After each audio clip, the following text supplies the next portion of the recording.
Hi, you're welcome to The Big Issue, coming to you live from our studios here at Citi TV and then Citi FM.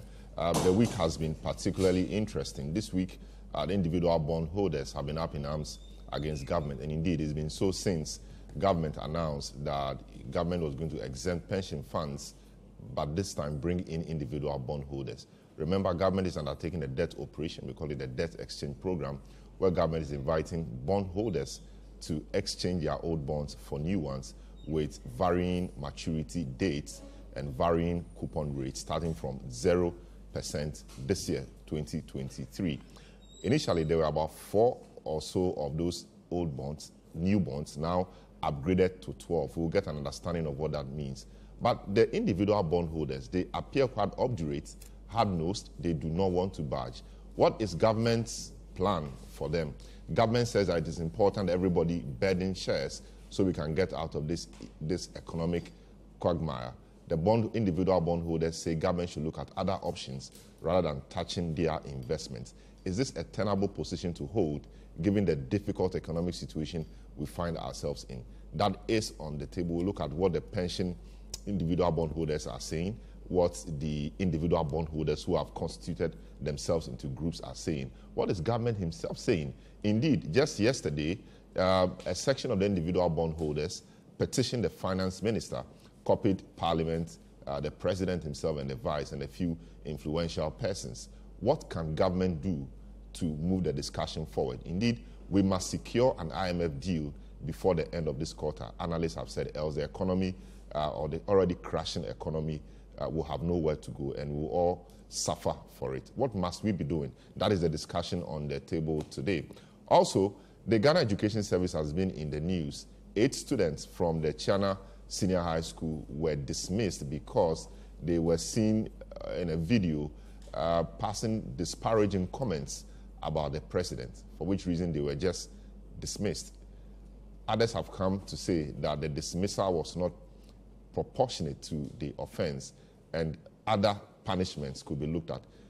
The uproar caused the president to intervene to say that the Ghana Education Service or the Ministry of Education should lead the Ghana Education Service to give alternative punishments to the kids rather than dismissing them. The question is, was the dismissal really in furtherance of the welfare principle, where the welfare of the child should be the utmost priority in any endeavor regarding the child? Was the president's intervention really necessary? Shouldn't the GES itself have known, shouldn't they have known that dismissing the charges for insulting somebody, no matter who, was harsh? Or was it even harsh at all? There are people who think that it was harsh, others think it wasn't harsh. But we'll look at all of that today in our discussion. I'll go for a quick break, return, introduce my guest, and then we'll get a discussion underway. My name is Selom Adunu. Once again, welcome to The Big Issue. Welcome to incisive analysis, and welcome to riveting conversation on Citi.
You're welcome back to The Big Issue. My name is Selom Adunu.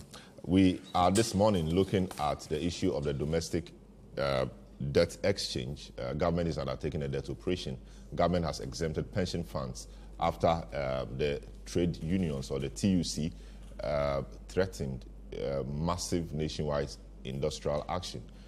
Government, before the Christmas, exempted pension funds from it, and then now included individual bondholders who were initially exempted. Individual bondholders are not happy. They've been grouping and petitioning various institutions. We look at what government can do for them, even though we all know that we have to undertake the restructuring and we have to work hard to secure the IMF program. To help me do the discussion on this segment of the program will be Dr. Tia Abdul Kabiru Mahama, who is a technical advisor, Office of the Vice President. We have Senyo Hosi, who is convener of the Ghana Individual Bondholders Forum. Dr. Edu Anani Entry, convener, Pensions Bondholders Forum. Franklin Kujo, President, Imani Africa. And Martin Pebu, who is a private legal practitioner. Gentlemen, you're welcome to the program. Thank you. All right. So, I mean, it's been quite an interesting week, really. Domestic bondholders now constituting themselves into groups and also seeking to push government through advocacy to exempt them from the domestic debt exchange program. Government is seeking to restructure its debts to bring it to sustainable levels, around 50-56%, to qualify them for the IMF program. Senor, you are a convener, or you are convener for the Ghana Individual Bondholders Association or Forum. What really are your concerns for someone who hasn't heard you speak on the matter, hadn't heard anything about the individual bondholders' concerns? What really are your concerns? Can you lay out your concerns to us once again? Well, thank you, sir. The domestic debt exchange is actually the primary thing on the table. As a forum, our objective is to provide legal, public policy, advocacy, as well as representation, negotiation representation for individual bondholders, both direct and indirect. With the direct ones, you're looking at those who have holdings directly on the Central Securities Depository. So you have it directly in your account. And you also have a lot more people who are indirect bondholders because they have their investments via the collective investment schemes. So the likes of Databank M-Fund, Tessa Capital, Triple T, Fidelity Flip. You have the Stanley or Stanbic, which it depends on whichever name you have. You have the EcoBank EDC funds. So those ones, we call them the indirect individual bondholders because they're exposed directly in there, but via another vehicle. And also those who are also holding individual Ghanaians who are also holding Eurobonds. So this is the ambit of our representation. When government started this DDE, it's been engaging everybody and trying to negotiate. One group that was never engaged was the individuals. I can understand a bit that there was nothing like an IBF or an IBAG or the pensions forum as well. But there were still mechanisms for engaging as a country where we could actually have public engagements, actually involve your parliamentarians, have town hall meetings. None of that happened for us to really think of it happening. And I think that was for good reason because government realized that touching individual bondholders was not a prudent thing to do. It has a very catastrophic, far-reaching implication and took the right decision to take out individual bondholders. 24th December, you give us one of the worst Christmases that we could ever wish for. And I think it was very mean, unfortunately, on the part of government to give us that kind of announcement and also even in the timing. And now you just involve individual bondholders. You know, at the end of the year, you practically have two weeks gone as a country. Everything is really not functioning. All right? You're just holding the pieces together. So what real time do we have? Practically just about a week in this entire space to even try to find a way to engage. And still no intervention to really engage. So that was one of the first fundamental problems. That was very disrespectful, not one that you find as an act of good faith from policy operatives. I think that everybody agrees that in this country, including the president, that you don't go and want to really do a thing like this without engaging parties.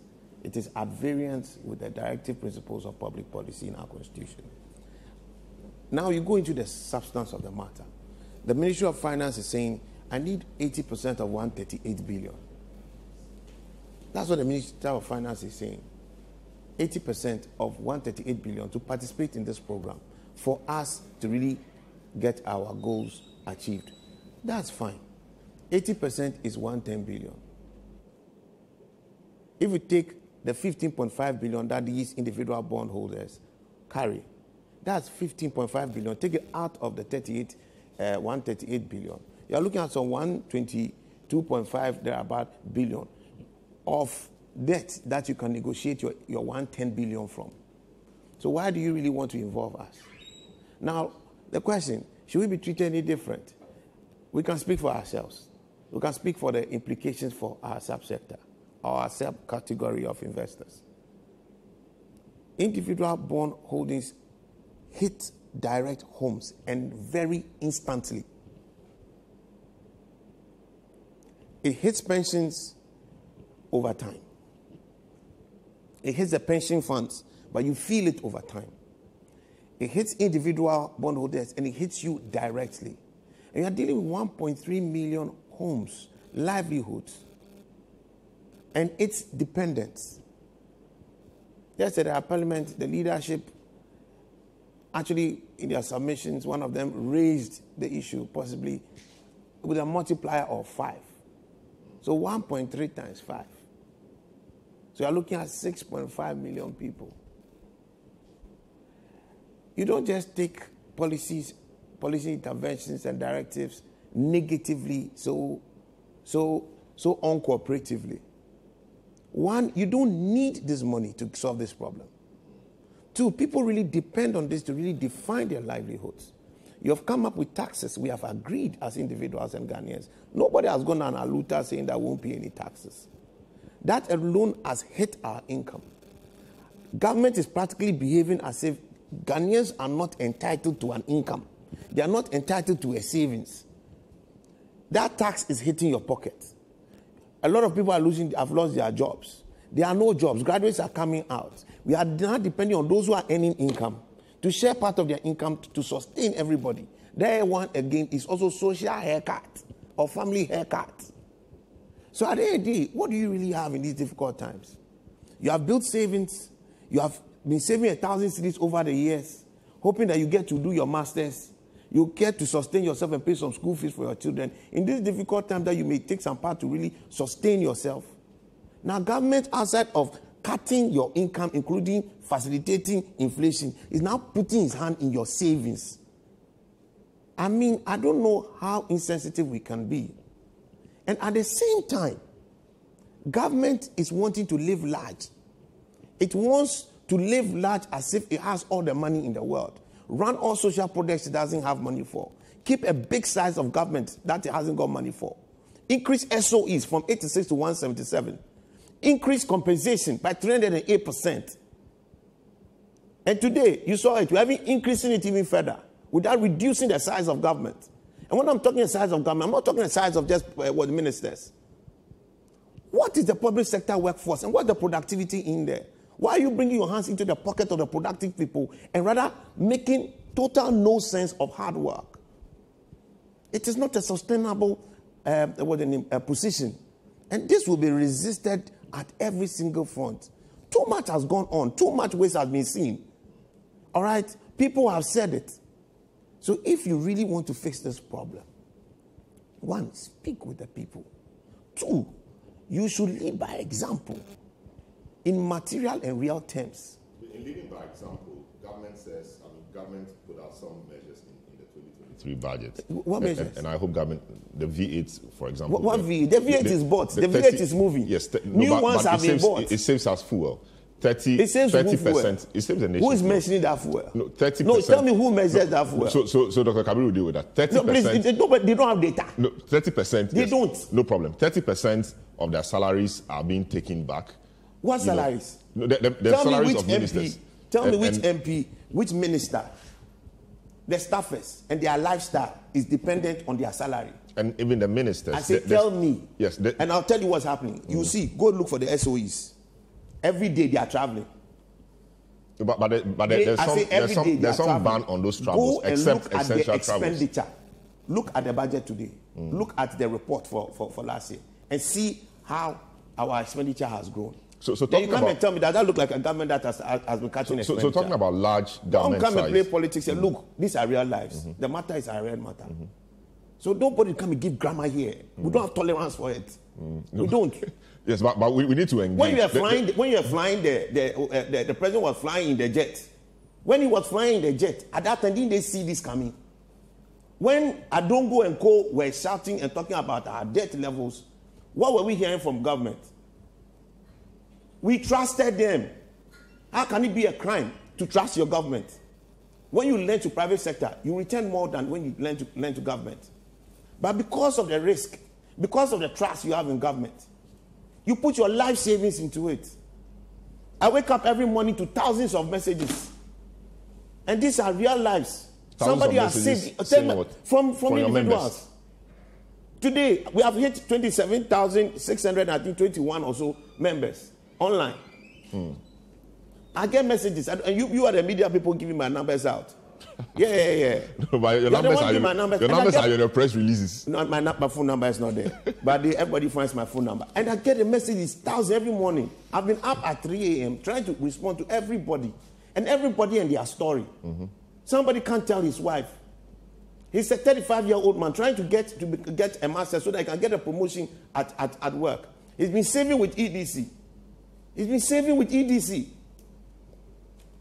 But today he can't get his money. And his child is supposed to go to school now. He's supposed to do his masters now.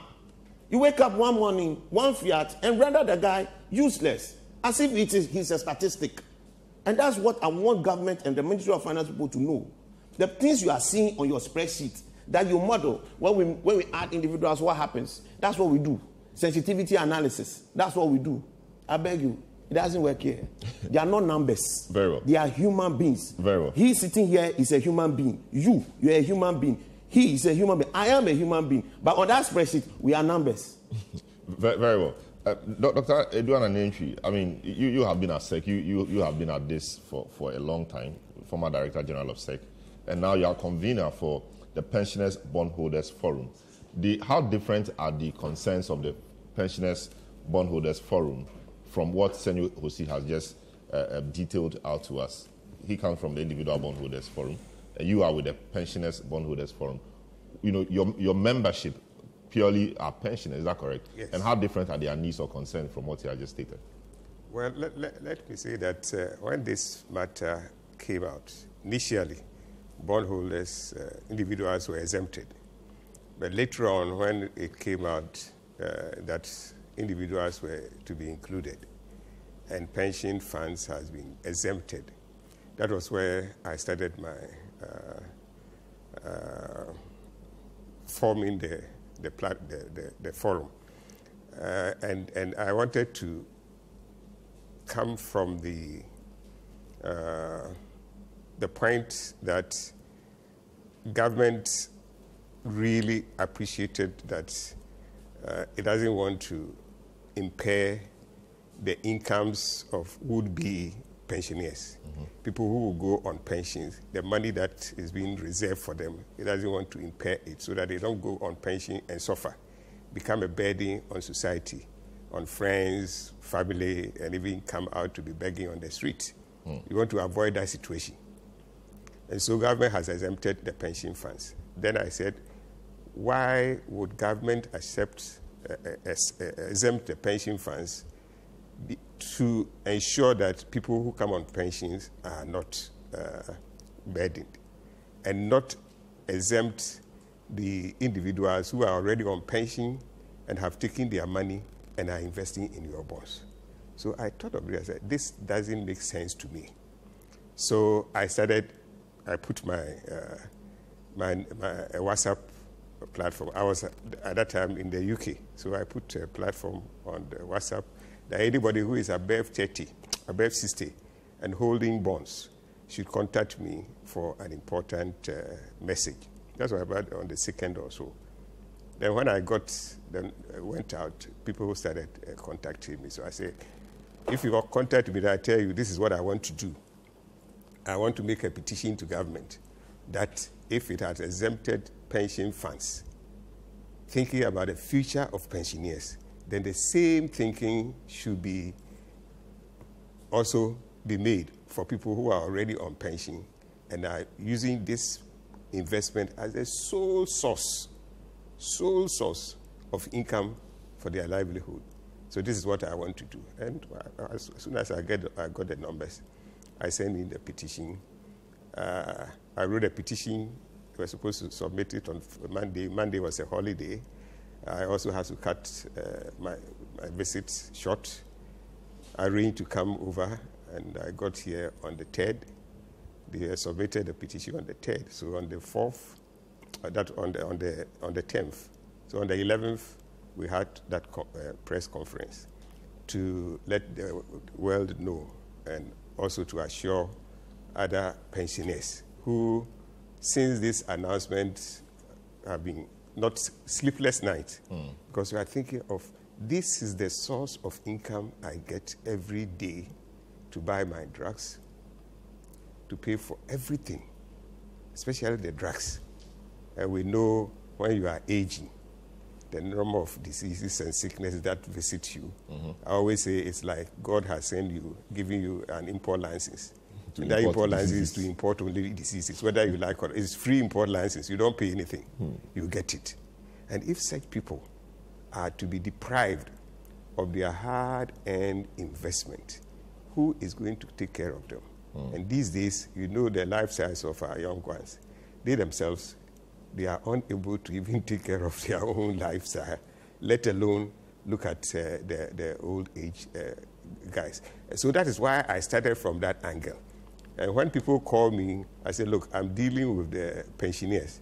So if other people will also start something for the rest, I don't have a problem. But I'm dealing with pensioners. So when I came back and I realized that some other groups have also started, I say, well, it all boils down to the same thing. So let's move along. But mine was that I want the pensioners who do not have any other source of income. Elsewhere in the world, pensioners are catered for by government social programs, so they are okay. Everybody wants to go on pension. Here, people fear going on pension, because when you are going on pension, especially people who are using government facilities while they are in the office, if you are using a car, you are using petrol, electricity, they pay for you. As soon as you are on pension, all these things is your own business. And this is the money you have reserved. You could have used the money to lead a lifestyle which was a happier one, but you decided to conserve your resources, put it in an investment, and we have also advised people that as you are aging, don't go near any investment which is a little riskier. Be safe. Go to government bonds, free, then you are okay. So you know you won't get much, but at least you will get the little money you need to sustain yourself. So that is what motivated me to start this whole process that has now become. How many are your members? How many? As at yesterday evening, we were about 350. Those who have been able to come to the platform. But that forum is not for only people I have gotten. Exactly. It is representing, it's a mouthpiece for pensioners all over the country who have investment. But I can't reach everybody in Ghana. My village, there are pensioners there. Some of them don't even hold. Pensioners who are they don't even hold phone. Holders. They don't even hold phone. So you can't read them. But at least once you get this class together, then they can represent the whole pensioners in Ghana who are holding government bonds. I see. So since you submitted a petition to the finance minister, have you had any correspondence with that office ever since? No, we haven't. We haven't received any correspondence, both either from the minister's place or the president, because we copied the president. As I said, look, these are executive decisions. It's the president acting through the minister who brought this. So if I'm petitioning, I'll petition these two people. So we send letters to them. We haven't received any response. Yesterday, we did a cover letter. Undercover, we have sent a copy of the petition. Yesterday, I think it was delivered to the Speaker and the Council of State. So by yesterday, you mean what the Ghana Individual Bondholders Forum did? So you joined them to... No. Or this is different? No. Ours, the petition has been sent already. Yes. But we put a cover letter. Cover letter to this key. One is going to the House of Chiefs. nice conference of Catholic Bishop Conference, charismatic, and we have said that they are key in governance. And this is the problem. This is a petition we have submitted to the president, the minister, copy the president. So they should also intervene and support our cause. So ours was, that's what we have done. We haven't finished sending all the letters. I think they could. So you are still in the process of sending the letters. Yes. All right. So I'll come to Dr. Mahama, but let me go to Franklin. Franklin, very difficult times for government, really, and government's quest to secure an IMF program. What do you make of what the problem has been so far? Government, I mean, is unable to meet or to engage with the individual bondholders. They've been trying, but that is not happening. Perhaps government is in a difficult place, exempt the bondholders, and you fall short of what you want to do in your debt operation. What should the approach really be? Well, good morning. Look, this whole process, unfortunately, has been bungled by the ministry and maybe the assigns of the government that are involved in this whole enterprise. I think the question should have been, or the question should rather be, why don't you engage every legitimate bondholder, right? Before you even go ahead and establish deadlines. We've already moved some deadlines. I think moved the deadlines twice already. Why are you boxing yourself into a corner that obviously would impact significantly and negatively the IMF, whatever we are getting or we want to get from the IMF? So for me, I think the worry is that there seems not to be some understanding of the gravity of the situation. And like Senor said, as if it's a statistical conversation. Not the case. People's livelihoods are definitely impacted, or will be impacted, already impacted if you look at the losses already that have been registered by the singular executive decision that has been taken. So for me, the question should be, now that there are clear difficulties in understanding what we essentially want to do, and there are challenges to the decision, why don't you step back a bit and then ask yourself, have I done extensive engagement? And what is worrying is that government set up its own committee of experts, and from what we hear, I don't think the advice really has been taken into consideration at all. Because the people who consider that committee are seasoned persons who understand how these things work, or they may have also borrowed from other jurisdictions.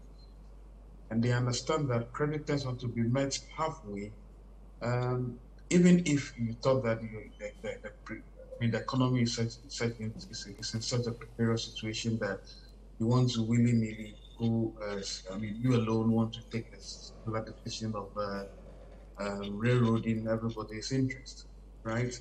These experts would, and I know that they definitely would have said, look, needs to engage extensively. And so the jury is still out there as to what their pieces of advice, whether they were taken into consideration. But from where we sit, we don't think that had happened, which is the reason why the decision about the individual bondholders has come to the fore right now. I mean, I just sat back and asked myself, if Senor and Dr. Eduana Nientri and Martin and Co haven't started this conversation, talking potential 6 million people whose livelihoods were just going to be somehow just checked off the list, and that should not happen. Really, that should never happen. I think the question should be, what is it that the government can do to salvage the IMF program, salvage the DDE program right now? Because as we speak, they haven't attained. I don't think they have achieved even 40% of their target yet. I don't think so. If you're looking to attain 80% of your target, and we are arguing that even exclude us, that's a tall order. That's a tall order for you to actually meet. So the government itself should sit back. And I know the people will say that if they decide to extend the time again, like it will look very look as if they are quite well, not really well prepared. Well, but that's what you need to do if you want to be successful. They should come out and tell us. In fact, on Monday, if they decide that they are shutting the door, that door itself or that announcement must come with exactly what percentage of bondholders they managed to rope in to this program. We submit that we don't think they've gotten even more than 40%. That's already significant failure staring them in the face. So a lot has to be done. We shouldn't rush it because we want to meet an IMF group. Precisely the reason why we are in this hole. We rush in making decisions. We make very bad decisions as well. So, I mean, a lot of, almost everybody included in this has one problem or the other. We know that the insurers also went to meet government, seeking to be excluded from this. You know, government has to speak to them, ask them to do a few things. But in the end, government says that an exemption is not an option. You know, almost everybody. So the pensioners had a problem. They went to government. I mean, the pension funds, they went to government. Government considered a few things, given what the social implication of that would be. Government decided to exempt them. Now, insurers also went. I understand government is trying to meet the Bankers Association. I'm sure they also have their own concerns. Individual bondholders have their concerns. Almost everybody, you know, being roped in has a concern. Can government keep exempting people? And what does that make the program to become? The program would then fail because almost everybody has their peculiar challenges that they want government to address. Addressing all of that could mean that the program would fail. Well, Salam, nobody wants his or her money being touched or with, right? I mean, you had a contractual arrangement with the government to invest in these bonds for some special interest in the future. If it is the case that you are now impaired, based on which, of course, we say that 70 to 80% of the decisions of government led to the hole we are currently in. And if you are now impaired, I mean, the least commonsensical thing to do is to engage these persons in a professional manner. I mean, if you haven't done an engagement, you should expect naturally that people would object, right? So everybody who is supposed to be eligible definitely object, which is why in other countries, creditor committees were set up, governments engaged extensively, even in Greece, which was more like a barrier when it comes to these examples of countries that have done this type of thing. They found it necessary to engage to the extent that Parliament had to be engaged as well, so that some of the laws regarding what the government wanted to do was sort of backed, but even then decided that people who had, should I say, people who were paid decided to take to the court, had to resort to the English courts in order to be heard. So the point is that you needed to have engaged all these persons, and you needed to have foreseen it anyway that no single member of any investment scheme going to say, okay, we agree, just take it. It's definitely not going to happen because they also have clients that they need to speak. So the question really is not about if everybody decides that we are not going to be part of the process, then the program fails. The question rather should be, what should the government do in order to prevent the catastrophic failure that stares at it right now? So going back to basics definitely means going back to the drawing table, to the drawing table, and having those hard conversations. I can admit that yes, time is of essence, and a lot of time has been wasted. But we shouldn't have a bad deal if we want to sacrifice because we thought that time would have been wasted. I think it's better to have a better deal that can save everybody's everybody will have his peace of mind, rather than allow a wishy-washy process lead you to a very bad outcome. I don't think that's what we want to do. And I think the point about burden sharing, you see, in other jurisdictions where this program had been done, the government did not disproportionately place the burden on creditors, right? I mean, either a 50-50 percentage sharing arrangement, or somehow probably 60% government and 40% creditors. Because the government itself superintended some of the reasons why we are where we are currently. And if they are not seen to be holding and also taking a significant cut to their own, to most of the programs they superintend, then it's not being fair. And I don't think burden sharing should be called what it is the current government is actually superintending on everybody. And so the conversation really should cut both ways. Yes, some creditors will be willing to say that, okay, we will meet you maybe halfway. That is after conversation, negotiation. But we also need to see you taking haircuts when it comes to the kinds of programs or the kinds of fiscal expansionary programs that you are running. And those were contained in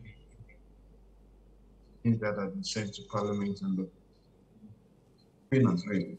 Especially in Parliament, and I know my good brother Senor overwhelmingly made the point yesterday that Parliament should not be sidestepped. Our Parliament, of course, may have overlooked the fiscal expansionary nature of national budget and then somehow approved it.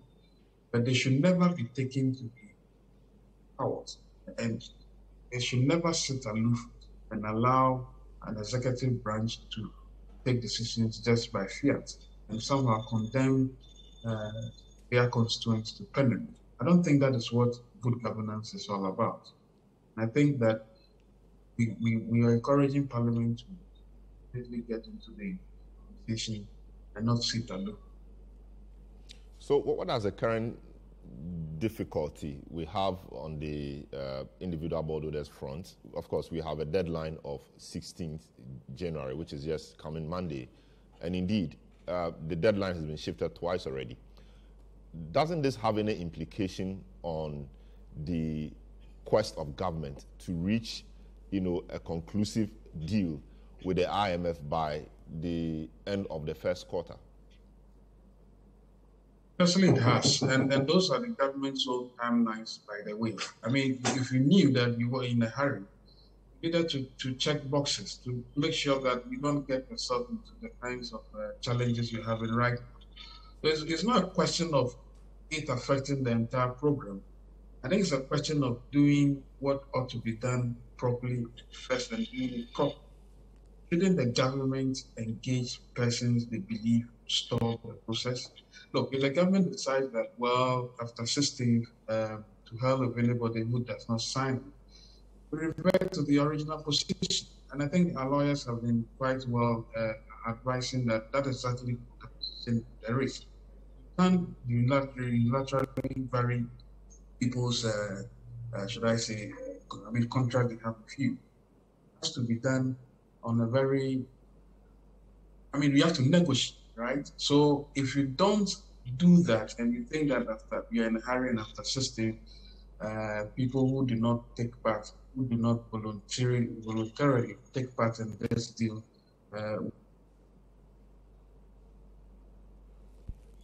All right, so Franklin Cudjoe, I think we've lost Franklin Cudjoe on the line there. We are discussing the debt exchange program that government is seeking to implement. Government has said that it's undertaking a debt operation in order to bring government's or the country's debt to sustainable levels. Our debt to GDP ratio tops 100%, and government is seeking to bring that to around 50%. That is deemed sustainable in order to secure a deal conclusively with the IMF. That is proving to be a bit challenging, given that various persons, natural and legal, in that sphere have been up in arms against government in respect of how their investments will be touched. We'll take a quick break. When we come back, we'll hear from government. We'll hear from a representative of government who is a technical advisor in the office of the Vice President to tell us what is the thinking of government in all of this. And then we'll continue the discussion. Once again, this is The Big Issue. We'll be right back.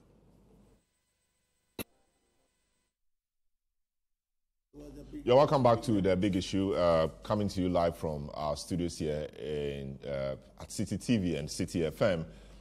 Today we are looking at the debt exchange program, the issues that individual bondholders have had with that particular operation. Individual bondholders want to be exempted. But what does that mean really for the program? Does that derail the program in any way? What is government's position on this? Is government able to exempt the individual bondholders and still go ahead with this program? Mind you, the pension funds have been exempted. Pensioners who have invested their pensions funds or their pensions money in bonds are also up in arms. They say that they want government to exempt them because they are pensioners, and that's what they use to buy medicines and do a few other things. Their convener is also around the table, in the person of Dr. Edu Ananientwi, who is a former Director General of the Securities and Exchange Commission. Also, we have Franklin Kujo, President of Imani Africa, Senyo Hosi, who is convener of the Ghana Individual Bondholders Forum, Martin Kpebu, private legal practitioner, and then Dr. Tia Abdul Kabiru Mahama, who is Technical Advisor Office of the Vice President. Almost everybody, in exception of Martin, is taking his stand on the matter. Let me go to government now and see what government's thinking is. Dr. Mahama, this really should be a difficult place for government. Government says it needs to conclude its discussions with the IMF. IMF says that we need you to bring down your debt to sustainable levels. Here, pension funds have been exempted, and then initially you told us that bondholders, individual bondholders, were not going to be part. Now we have them being part of it. Already that's a trust issue. But what is government's thinking around all of this? Bondholders are not happy. Government is even not meeting them. What is government's thinking, and what's really government doing?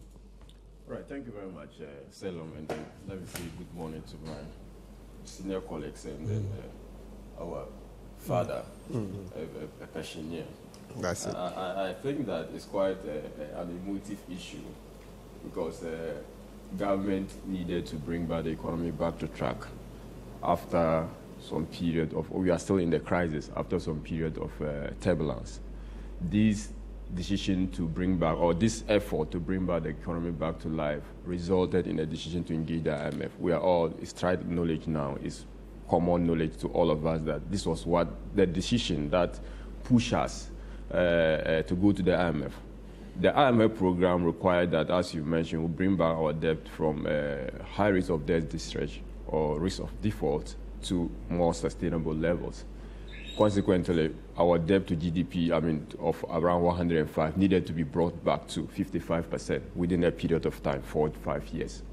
Now, we do know that that is quite a very steep ask. In order to qualify for a program, if you are asked to almost more than half within the space of 3 years, it's a very steep requirement for the fund. Then, external debts were the major avenue that government was looking at to ensuring that we are able to cover, as well as looking at government expenditure containment measures.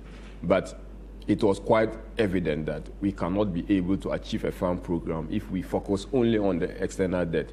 And also there's also a moral issue that I'm borrowing from outsiders and I'm borrowing from my own people. Then when it hits, you shift the burden only to the external people.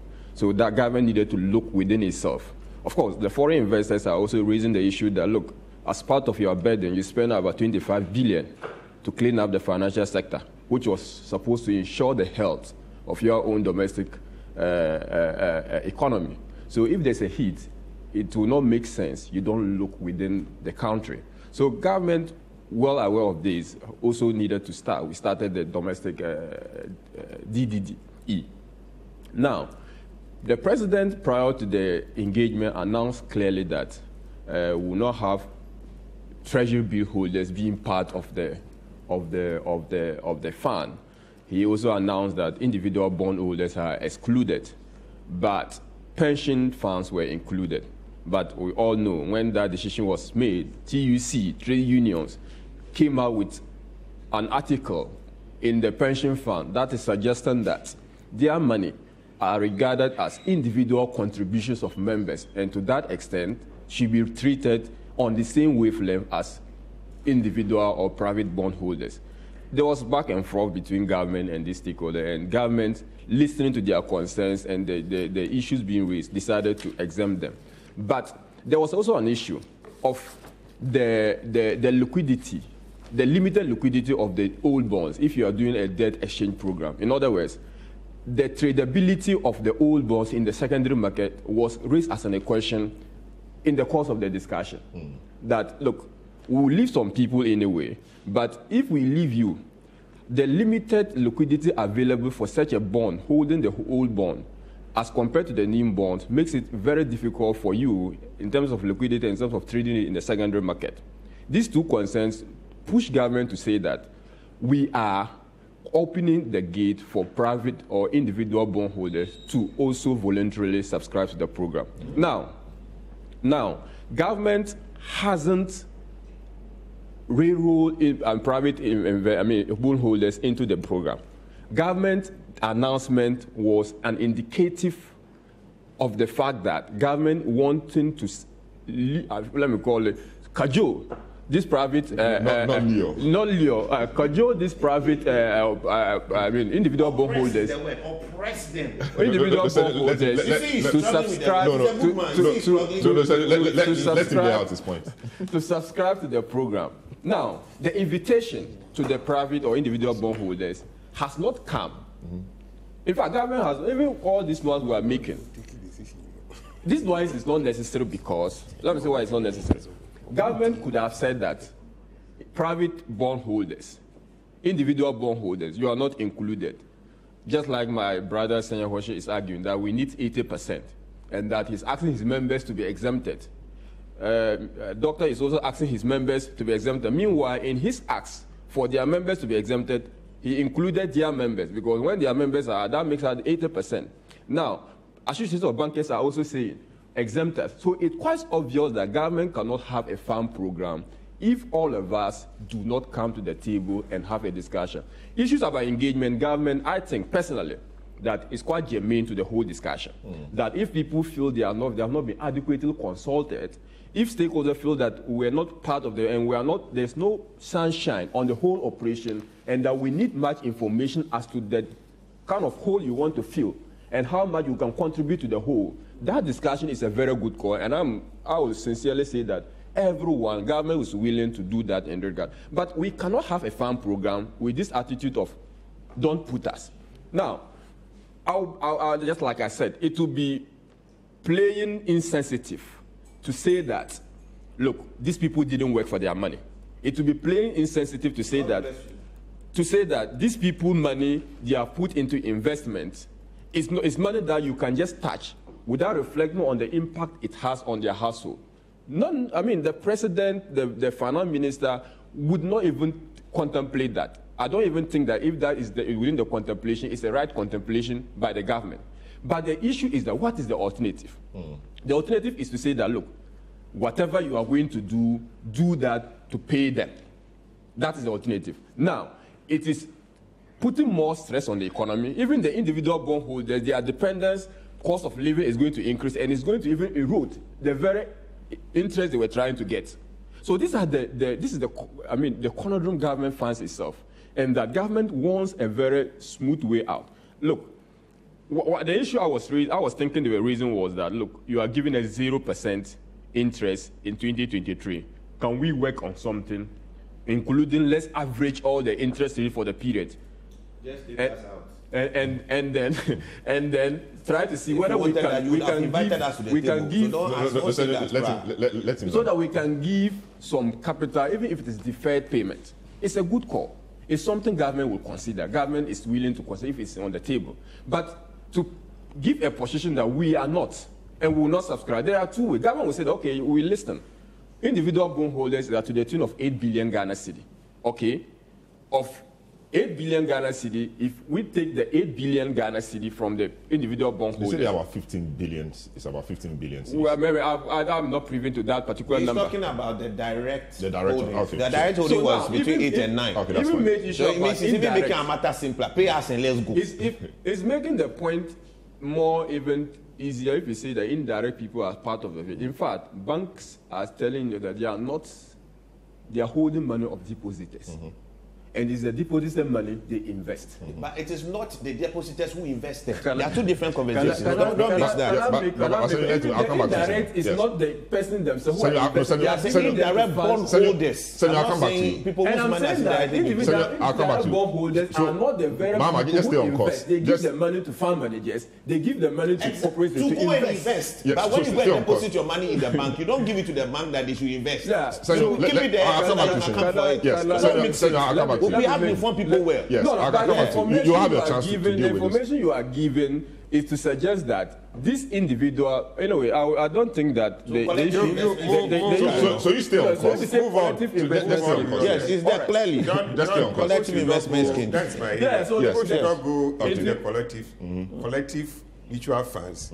They are the bondholders, not the individuals. Yeah, so I mean, you go ahead with so let us focus. No, look, that conundrum is something government will have to find a way out. We can take 8 billion people out. Government can say that, okay, you pay them. If government, in fact, if push comes to no, and government can find money, 8 billion to pay them, government will pay them. But a question you ask yourself, where will the people send their money? To keep it in their house and be spending? That is a matter they will resolve. Or to put it in the treasury bill, which is government investment. Leave that to us to take the decision. All that is an issue that government is well aware. And what is the implication of that on the financial sector? You see, government is not having a business of inflicting pain on people. But you admit that if government had called these people to the table, or the government had organized a town hall meeting because you say you cannot identify the individual bondholders or something, you think this matter, or don't you think this matter wouldn't have traveled this far? I mean, now there are issues of consultation, engagement, and government hasn't done that. You know, now petitions have been set up. Edouard and MPs people sent a petition about a week or two ago. They've not heard anything. They are still waiting. They have to add a cover letter to send to some other people. Yesterday, Senor and Martin and Co. Also petitioned the finance minister, etc. Should it be coming from them, or it should actually be coming from government, which is in a difficulty, and seeking to get the people voluntarily to come on board to help government resolve its difficulty or difficulties that's taken all in the first place? The decision to involve private or individual bondholders came up around 24th December. So, I have a question here, which is seeking to ask whether that was in a cabinet decision. Call, if a scheme is not affecting people so-called and you are in want of time, okay, you feel that these are people who are not affected in a way, who will not be affected by the program. So that's why government commenced the program without the individual. Now, I'm talking about the 24th decision. I'm coming. So following the 24th decision, that decision, I must confess that decision in between time, we don't know between the time period government decided to say that individual bondholders or private bondholders should be part of the program. But if that decision was made because of an engagement they have had with the bankers, which I was privy to, and they were raising issue about the tradability of the old bonds, and they were saying that the old bonds will have limited liquidity, and government telling them, look, I'm inviting private individuals to come. That is the commencement of the engagement. There's no engagement you have to preempt when there's no decision about including a particular category of people. If I don't intend to include you, then there's no need to bring you to discussing the program. But if I decide today, 24th, to say that, look, I want to bring individual bondholders into the table, then it's from the 24th that any discussion is good. You don't say you are included. However, you talk to us. But today is 14th. Today is 14th. 24th. Say no to DDE. Yeah. Today is 14th. 24th to 14th. At least there should have been some signal from government that government is willing to meet the people. In fact, government meets people on weekends. In fact, the Christmas holiday, I think a lot of people were working. Government is able to force the hands of the cost to even sit on weekends. So government calling these people together, I don't think should have been a difficulty. But here we are. They say they've not been consulted, and it's their money they are dealing with. It's their money they are dealing with. It's their money they are dealing with. You know, you've not consulted them, and that is the problem. Mr. I'll come to you. They've not been consulted, yet it's their money that you are seeking to use for this, albeit being voluntary. The issue of the finance minister have had consultation with some private or individual bondholder, which I am aware, which he has stated clearly. Okay, but the numbers, who are those people he spoke to? What is the representation until the recent coalition B form, which is leading? Okay, they were individuals, people of different group. He might have spoken to some of them. Some people were not engaged, but with the with the commencement or with the inception, with the incorporation, whatever is incorporated, or with the formation of that group, okay, with the formation of that group, it now falls subject that group is a mafia with the people.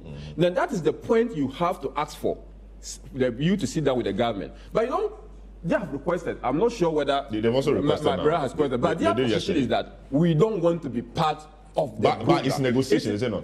It is negotiation. It is your position was that you are going to be by force. But it's voluntary. No, but that's what they were saying. Look at the thing that they're saying. That, look at what he said. That your team will not have liquidity. You had unimpeded. No, you have impeded our lives. So we are going to impede your speech. No. It will not be fair. It will not be fair. No, it will not be fair, Senor. I was not. You didn't look at they are being fair. There were certain things. I mean, I'm talking about. I'm talking about you haggling. Try and control. Yes, I'm talking about you haggling. The program is not going to go on. People want to be. People want to educated. To be educated. Yeah, so you make your point. No, Senor, I think you must know if you down. are representing members, the interest of the members is what you are pursuing, and you can shout, you can cry, you can do everything in the protection or in defense of interests of such members. Absolutely nothing wrong with that. And I appreciate the advocacy being done. But when political questions are being raised in the discharge of that duty, it is the responsibility of those in government to answer to that question. And that's why I'm saying that, look, when we are making our advocacy without going into issues about compensation, it's that we have increased compensation and that we are not committed enough. That is also a sense that you are telling the government to do something about the fact that Ghanaian workers are suffering and that we should reduce their salary in these particular times. Reduce your size of government. Okay? And you said size of government doesn't mean parliamentary. Size of government means parliamentary, it means civil service, it means public service, it means the security service. That is the government we're talking about. Absolutely. You understand? So the advocacy should also be sensitive to the whole issue. Yes. If the advocacy is not sensitive to the plight of your neighbor, but it is my that I'm concerned about, then there's something problematic about the advocacy. No, absolutely not. You understand? There's something problematic about the advocacy, and that is the point. That is the point I want my brother for us to have the issue discussed. Look, you have very good concerns. You have genuine concerns that we have funds being invested. Government can decide to say that, look, I'm paying off the 3 billion. Okay, I mean 8 billion. I'm paying off the 8 billion. 15. And if I pay off the 8 billion, whatever you want to decide to do with your money, decide with that. But do we want to have that hostile investment relationship with people, private, bondholders? No. That is not the way to go regarding this. It's very likely that government will see an extension of the 16th January deadline. What's government's thinking? Is that going to be the case? Government is engaging them. Some of the bankers' associations are holding meetings, even weekends. Insurance Commission, they are holding meeting weekends. SEC, which some of their members belong to, they are holding meetings. Their boss are holding meetings in order to look at the proposal. Yesterday's EMT meeting, emergency EMT meeting, discuss some of the concerns. That will be factored in. If their boss are able to take decision before Monday, and their members are subscribing or their invitation to tender is accepted, then there's no need for extension. But if there are still thorny issues that are still so relevant to the whole issue of the conclusion of the program, government is more than willing to extend it. But of course, it must go with an express commitment from the stakeholders that, look, we want to support government succeed in this particular program. We want to support the recovery of the economy, and that to that extent, we want A, B, C, D to be done. And that A, B, C, D being done is also a kind of like the burden sharing. I agree with my brother, Franklin, who is saying that, look, 50-50. 50 to the private sector, 50 public sector. It's a genuine call. But you also ask, if government is doing 50, it's going to affect even the private sector the more. Because government is the biggest spender in the economy, and the private sector depend on government business to survive. Okay, so that relationship has to be looked at holistically. Let me ask. So, what is the rate of subscription now? What's the rate of uptake? Government says it needs about 80% of the 138 billion to be able to proceed with what it wants to do. Do you have any idea what the uptake is? Whether we are 10%, 20%, 30%? Where are we? The finance minister has those numbers. Even the Bank of Ghana provided, but I'm not sure I'm in the official capacity to mention how many people have come up so far, how many institutions or corporate institutions have come out so far in regarding this particular subscription. Because these are numbers that have market implication that can spook the market. So I'm being aware of that. I'm not sure if the finance minister you know the figure, but you won't put it out. I know the figure. It's not going well.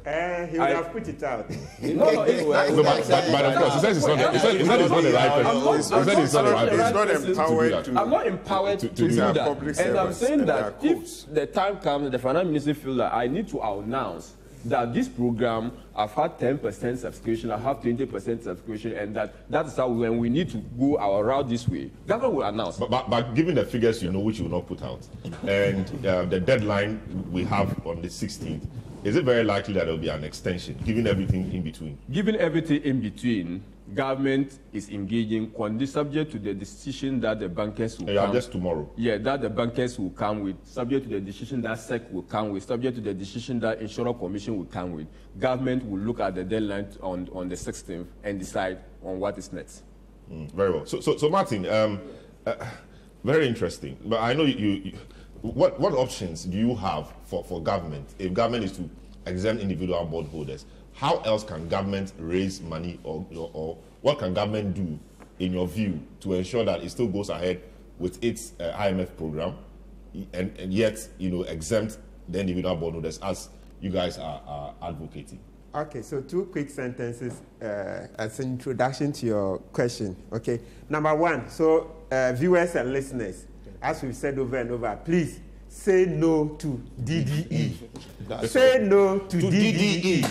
Say no to DDE. Say no to DDE. Say no to DDE. Don't sign up. Don't sign up. Don't sign up. Government of Ghana has a lot of money, and so we don't need to do these individual bondholders for Ghana to survive. No, Salam. Yesterday you and I on the yesterday on Eyewitness News. Eyewitness News. Yes, you asked me. Now look.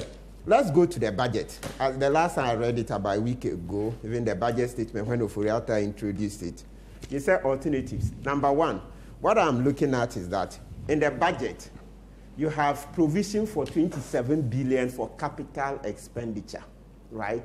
So this capital expenditure, from its name, it tells you that recurrent expenditure would have been covered. So, and very critical in the recurrent expenditure is the salaries, emoluments of public servants, etc. So it means that there will be enough to pay public servants, right? Public officers. So once there's enough to pay them and take care of recurrent expenditure, fuel, water, the stationery, those things, day-to-day things that are used up, right, within a fiscal year, then it means that we are stable. Let's repeat this. From the budget, there will be enough money to take care of recurrent expenditure. It tells you that we are stable. Salaries will be paid. It's when you don't have money to pay salaries, then that's when you say the government is about to collapse. So there's stability in the budget. And there is enough, and we've projected 27 billion for capital expenditure. So number one, we will cut from capital expenditure. That is where we should cut from, the 27 billion.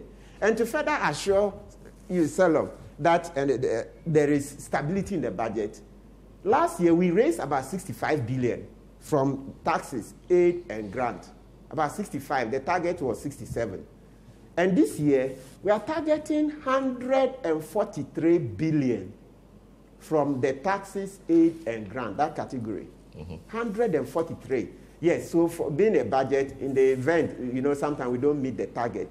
So let's just calm down. Very, very, very conservative. I'm looking at least 115 billion, not scientific. Okay, I'm not an economist. We just read and also understand, though, we've read one or two courses in economics, right? So what I'm saying is that it's not an economic thing. So we're at 143, and I'm saying, okay, assume we don't meet the budget, the target, come to 115 billion.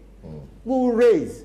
So if there's enough money to pay workers, why don't we pay the individual bondholders? Because they also depend on the coupons and also the maturity. They were hoping to be paid, then they can also survive. The coupon sell-off, and I'm sure Senyo and Dr. Edouard Nanyentri have made a point. That's what our members depend on for a living. That is what they use to pay school fees. That is what they use to buy medication. The salaries we pay public officers, is that not the same thing that people use it for? Pay rent, pay school fees, live, to survive. That's what the individual bondholders also do with that money. So if there's enough money to pay workers, oh, come on, then the next thing is there should be enough money to pay individual bondholders so that they too can survive. Then what is left, we can look and use for capital expenditure. Common sense. And that's what Article 36 requires, and I'm coming. So in the meantime, say no to DDE. In the meantime, say no to DDE. Say no to DDE. Okay, so Salam, let's continue. In the same budget, there's another category, provision for 27 billion for contingency. 27 billion for contingency. So these are what? Unplanned events that may come up, right? Yes. So if you're saying that at the time you were passing the budget, you couldn't foresee that individual bondholders can also rise and fight, then now that they've risen and they are fighting back fearlessly, then please, you can also take some from the contingency. And then I'm sure Senyo would have made that point. Senyo is the architect of the ESLA bond, right? So the ESLA bond, as far as I'm aware, through his education and other people, said they designed it to have a constant stream of income. Yeah. Or you repeated it so much this morning. I've not done that this morning, but so, that's okay, so let me go. So in creating the ESLA bond, Energy Sector Levies Act, right? Through it, they created a bond. What it says is that when you buy fuel, a liter, there is the tax. The last time I knew it was 40 pesos per liter. Is it still the same? It's more than that. Now it's more. So can you imagine, for every liter of fuel you buy, you pay 40 pesos. So the people who came for this bond, they knew that, oh, as long as fuel is bought in Ghana, there will be money. As long as, exactly. So as we sit here, as I'm talking right now, many people are at the filling station buying fuel. We to come here, we had to buy fuel. Tomorrow we'll buy fuel. Ad nauseam. So if money is coming in, how can you be here to say that no, people holding ESLA bonds, bring them, want to postpone? Government doesn't have money. We are living beyond our means, and Article 36 says we shouldn't do that. We'll come there. Quickly, another of the bonds says the Dachi bond. It's also for Get Fund. The Get Fund, the 2.5 we pay for Get Fund, which is added to the VAT. So it means that every day, things that we buy, iPhone, tablets, everything, that there is VAT. Money is coming. So why? The finance minister think that we cannot read, that I have to be called an economics before we can also make sense. I took the budget and also started reading. And one of the 7 pillars of the budget, he said that they want to protect the poor and vulnerable. It's one of the 7 pillars of the budget. So when people depend on the coupons for their living, pay their rent, school fees, etc., and you say you will not give it to them, and rather that you will not pay individual bondholders, rather you want to go and build roads, what do you think you are doing? Who are the poor you are protecting? Who are the vulnerable you are protecting? Will need a road to travel on. Oh, no. That's it. You see, we voted government into office. We give them the mandate. We give them our taxes. We entrust that in their hands. They have come back asking for all kinds of revisions. We have done that. If you've mismanaged it, you have to manage the politics of it. Very well. You don't ask us Martin to pay conclude, for it. then I'll come to you for it. Yeah, so, Sarah, then the third point, before we read Article 36, the same budget, you see in it, you see the Livelihood Empowerment Project, where we help poor people. Yeah. Good. In this same budget, we are going to increase substantially the payments to these people. These are handouts, freebies. Because they are very, very poor. Very poor. Now, is there logic that somebody who depends on his coupons, right, the individual bondholders, to also live? You say, no, there's no money to pay him. You are starving him. You are killing him. Then you take his money and go and give another category of poor people. What kind of injustice is this? We are swapping the people who will die. How? Excellent. So you see how we say the more things change, then the more they remain the same. The more things change, the more they remain the same. you're taking somebody who is above poverty line, his money, and then you drop him below poverty line, go and give somebody who is below poverty line, then you bring him. No, this one, we are democratizing poverty by this act. Can you imagine? So Salon, please, Ken Ofori-Atta, and as far as we are hearing, it's not a cabinet decision. Please. It's not a cabinet decision. We can't accept such a dictatorship. I've spoken to 5 cabinet ministers. It's not a cabinet all of them decision. say this is all new to them. And we ask Kandapa, Honorable, we beg him, he should step in. This is a national security matter. You see, sometimes in our governance, I was reading the book by this lady, Condoleezza Rice. I didn't know that in the American system, the national security minister, he's like senior to the rest. So everything, so much revolves around him.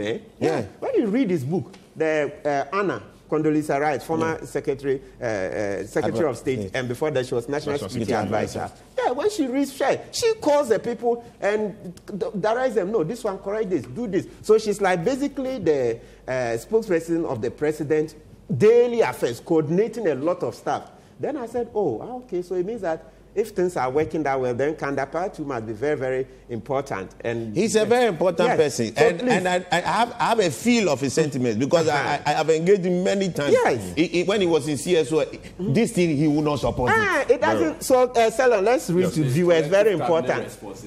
Cabinet did not sit on this thing. But can you tell us? Cabinet did not sit on this individual addition. I know you sit in cabinet meetings sometimes. Can you tell us whether cabinet considered this? Bisanu. It means cabinet didn't. You see?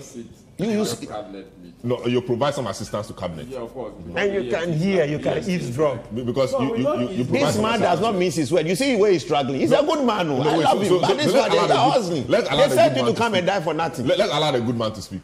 So can you tell us if this is a cabinet decision or not? Now. Yes or no? Wait. I'm not the secretary to the cabinet. You are not, yes. So but you provide assistance. Do you know? You provide assistance to the secretary to cabinet has the responsibility of communicating decisions that have been arrived at. So you are not in a position to say yes or no. And also, even if I was in cabinet, okay, you are the oath of secrecy. With the oath of secrecy, you wouldn't have been able to. I would not even be able to tell you Very well. discarded or not. So these are things that he knows that even if he was sitting in cabinet, if Sanya Hosea was sitting in cabinet, he would not be talking the way he talks. So you can't tell us whether it's a cabinet decision or not. Is that what you're saying? You think hard before I put him in your cabinet? No, you can't tell us whether it's a cabinet decision or not. I'm saying that I will not be able to tell you whether it is cabinet decision. But if it were a cabinet decision, it would have just been a yes, which means that you have collective buy-in of cabinet. I'm saying that what is decided in cabinet remains in cabinet. Whatever views expressed by any member in cabinet remains in cabinet. It's obvious. Will be communicated. It's obvious. He's not empowered. It's not empowered to discuss cabinet decisions. So understand. Yes. So Martin, let's hear you on the so Article 36. Then 36. I go to I'll subtract from your time. One of the ways how government should go about development. Article 36 prescribes how government should go about development. There is a prioritization. It prescribes living beyond your means. Yes. Cut your coat according to your cloth. It says, 36(1), the state shall take all necessary action to ensure that the national economy is managed in such a manner as to maximize the rate of economic development. That's 1. And to secure the maximum welfare. 2, freedom. 3, and happiness. 4, of every person in Ghana, and to provide adequate means of livelihood. 5, have you seen? And suitable employment and public assistance to the needy. Secure the livelihood. So if I have my public assistance today. Yes, and we're coming. So you see, if you have the bond there, that is, you depend on the coupon, the interest to survive. If government takes it, it's disrupted your livelihood because government wants to go and build roads, because government wants to go and do other free SHS. He hasn't got money for. No. So that is big government. One says no, please. First class. Yes, a maximum development, but please, welfare, freedom, happiness, secure the livelihood, and suitable employment, and assistance to the needy. Then, Salom, let's also come to the 2E, that government should realize the recognition that the most secure democracy is the one that assures the basic necessities of life for its people as a fundamental duty. Let me just read it again. There's recognition that the most secure democracy is the one that assures the basic necessities of life for its people as a fundamental duty. That is our basic. But Martin, how about C? Yes. Ensuring that individuals and private sector bear their fair share of social and national responsibilities, including responsibilities to contribute to the overall development of the country. That's why we pay everybody taxes. pays taxes, but we are in a fix. We are in a difficulty. Because it's been mismanaged. Right, when in you a want to fix. cure it, it depends on two sides. We are not in a fix, please. Not in this. We are not. That's where you were deciding. Look, this is not a fix. Bloated your government, they come and say, I'll come to you. Lamborghini, and you come and tell us that we should pay for it. Okay, but let me land. I'm saying your lifestyle some of your guys are doing it. No, it's fine because look, Senor is hot. He's feeling for the people. He is also feeling. He's a businessman. Please. When you are getting thousands of messages at 3 a.m. and you can tell you you chose to lead a group. Yes, I am happy to do it. Yes, and that comes with it. And I'm just telling you, look, these are lives. Yes. Lives. Yes. Look, let me read JB Dankwa for you. JB, go to the New Patriotic Party's website. This JB Dankwa's what's the name? Philosophy. That guy is supposed to guide this party. This party crowd I voted for. Crowd I can't even recognize it anymore. Listen, you voted for. Oh yes, I feel very authorized. Yes, I feel very authorized. Martin, you also voted for. I've never voted for JM. God is my witness. Never voted for JM. I voted for anybody before. Okay. Then before. All right. The party's policy is to liberate the energies of the people for the growth of a property-owning democracy in this land, with rights to life, freedom, and justice as the principles to which the government and laws of the land should be dedicated in order specifically to enrich life, property, and the liberty of each and every citizen. Now think about it.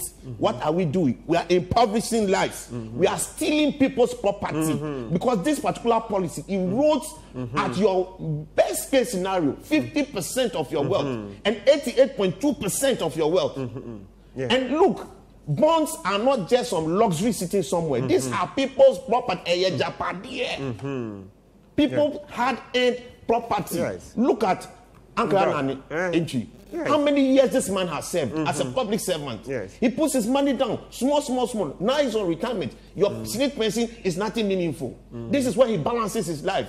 He has family members who also depend on him. He may have nephews who are graduates, who are unemployed, and will have to also eat into his money. And that's what I say, the social haircut, family haircut. Then now you are telling him that you want to impoverish his life. Which part of this is MPP? Which part of this is MPP? Which party is this? I'm just landing. No, but I thought you said you ceded your time to it. Yes, so 30 seconds. No, 30 seconds. So my 30 quickly. seconds is that, so the burden sharing. Yes, I adopt what Senor said. And in addition, if we say burden sharing, please, I keep saying, Oforiatta should return the money he's made from the bonds. Data bank. He should return the money. He should return all the. Why did he increase? Sorry, you are digressing. No, it's part of the burden sharing. If as a minister for finance, when you were coming, but you if said he you has came bonds to himself as an individual, he will also be affected. Yes, but he's made hundreds of millions of Ghana cedis through data bank. He's made for the president's family. So burden sharing should bring it. If you're a minister of state and you have a certain skill set and government is going to undertake that business, why can't you offer it at a very barest minimum? Why do you take over 100 million? Why do you take over 100 million? So he's made hundreds of millions of Ghana cedis. So Oforiatta, before he will get anybody to say yes, they want to cede anything, then he should return the hundreds of millions of Ghana cedis he's made. And also, apart from data bank, the enterprise insurance, see how he's taking over a lot of government business from SIC. Then Lands Commission, he went there, they were going to take away the work of the Lands Commission staff. They wanted to take over regularization. Enterprise is not Oforiatta. No, he's a major shareholder. He has several other companies. You go to GRA, he has companies indirectly. We collect tax, they make money all over. Oforiatta, state capture. Yes, I don't know about all of them. So please, to bring just take us out and all this matter will that's no problem. Let me go to Doc. Yeah, very well. Your group, if I heard you right, from the beginning you were saying you wanted to have a conversation to see how things could be negotiated. Your other colleagues want a wholesale out. Is that a position you share too, or you are willing to sit around the table and have a judge with government on what can be done about the coupon rate and all of that? We have not. We have said we want to be treated just like they have treated pension funds. Exemption. Yes, Taken because out. it is the same pensioners that you are thinking seriously about them, that you don't want them to live an impoverished life. And so you are exempting the funds that they will take home. And we are saying the funds that we have also taken home and are now living on, the same thing should happen to us, that you don't want to impoverish it. So exempt us from it. They've exempted the pension fund. Yes. So you still benefit from the pension funds because those who haven't come, the pension fund is like corn, and ours is kinky. And our elders say ensuno dokono, ensuno buru, and ensuno dokono. The pension fund is not ready to be eaten now. It's not in the hands of the worker. It's being reserved for the worker. If you get 60 or 55 voluntary and you are coming, we give you. And government say that money, I don't want to impair it. So I'm fencing this. I'm putting a fence around it so that you take it. And I'm saying that we have the same pot you are fencing now. We have given our money from that same pot. Giving it, so now it is kinky. We can eat. And we have given it to you to lend to you, that use it for your activities. Now we are saying, then if you are protecting the funds of people who are yet to come on retirement, then protect the funds of people who have already come on retirement too. So that your idea that you don't want people to come on retirement and suffer would also extend to people who are already on retirement. Basic principle. 100%. Basic. 100%. So yes, but all of us too, we are also contributing pensions. So we also kinky. The kinky is what we also eat now to pay school fees, to pay for our rent, our masters, so we can get a better job and also retire and enjoy your retirement. So you have spent a big part of your life at SEC educating people on how to invest, etc. Does this decision to include these investments say anything about the work of SEC and how SEC perhaps should change its approach in educating people? We're told that government bonds, for example, are the safest. They are risk-free. So if they are the safest, risk-free, etc., and that's what you tell us, we accept it, we go buy bonds, and it's becoming like this. Doesn't that weaken confidence in the classroom has entered the border? You see, when government goes into some of these debt defaults, definitely confidence comes down. But depending on how you do your restructuring, within a very short time, the confidence is back, and you can even go to the international market to start borrowing how you have restructured it. So fine, once it is this, it will have some effect. But if the government, the sovereign itself is having this effect, and you are in this country, then you ask yourself, where would you go? Because the rest, the other places that we invest when there are problems, we go to the state for support to help it. That is why regulators are there to support, because the institutions are not as they have some risk. Like you all know, banks has failed. The government will never fail. The government will still can go through some problems. So fine, that can happen as at now. People are thinking, then when I get I say, if you get your money and you don't want to put in government bonds, and financial market institutions are also not as strong as government, then where do you want to be? So definitely it will affect people. But over time, I believe if we structure it well and we move from these whole thing, confidence will come back and people will be investing in government bonds. I see. Franklin, it appears that the parties have quite, at least the bondholders have quite some entrenched position. They just want to be exempted. But is that feasible? Is that feasible that they will be exempted entirely and still government will go ahead and do what it wants to do? Martin, of course, has said that there are other things government could look at, talking about some 27 billion for capital expenditure and all of that. Of course, Mahama will respond to that. But is it a feasible proposition from the individual bondholders to be exempted entirely from this process? Why isn't it feasible? I mean, I think Senor made the point about the percentage contribution of individual bondholders to the entire bonds, those eligible bonds for the DDE. And if you are looking at that particular percentage, which is about 12 or so percent, 11% actually, it is feasible, really. It is feasible. So I don't think, for the purposes of negotiation, that's the starting point. Really. I mean, you have credible figures to back your claim, and so it is feasible to do that.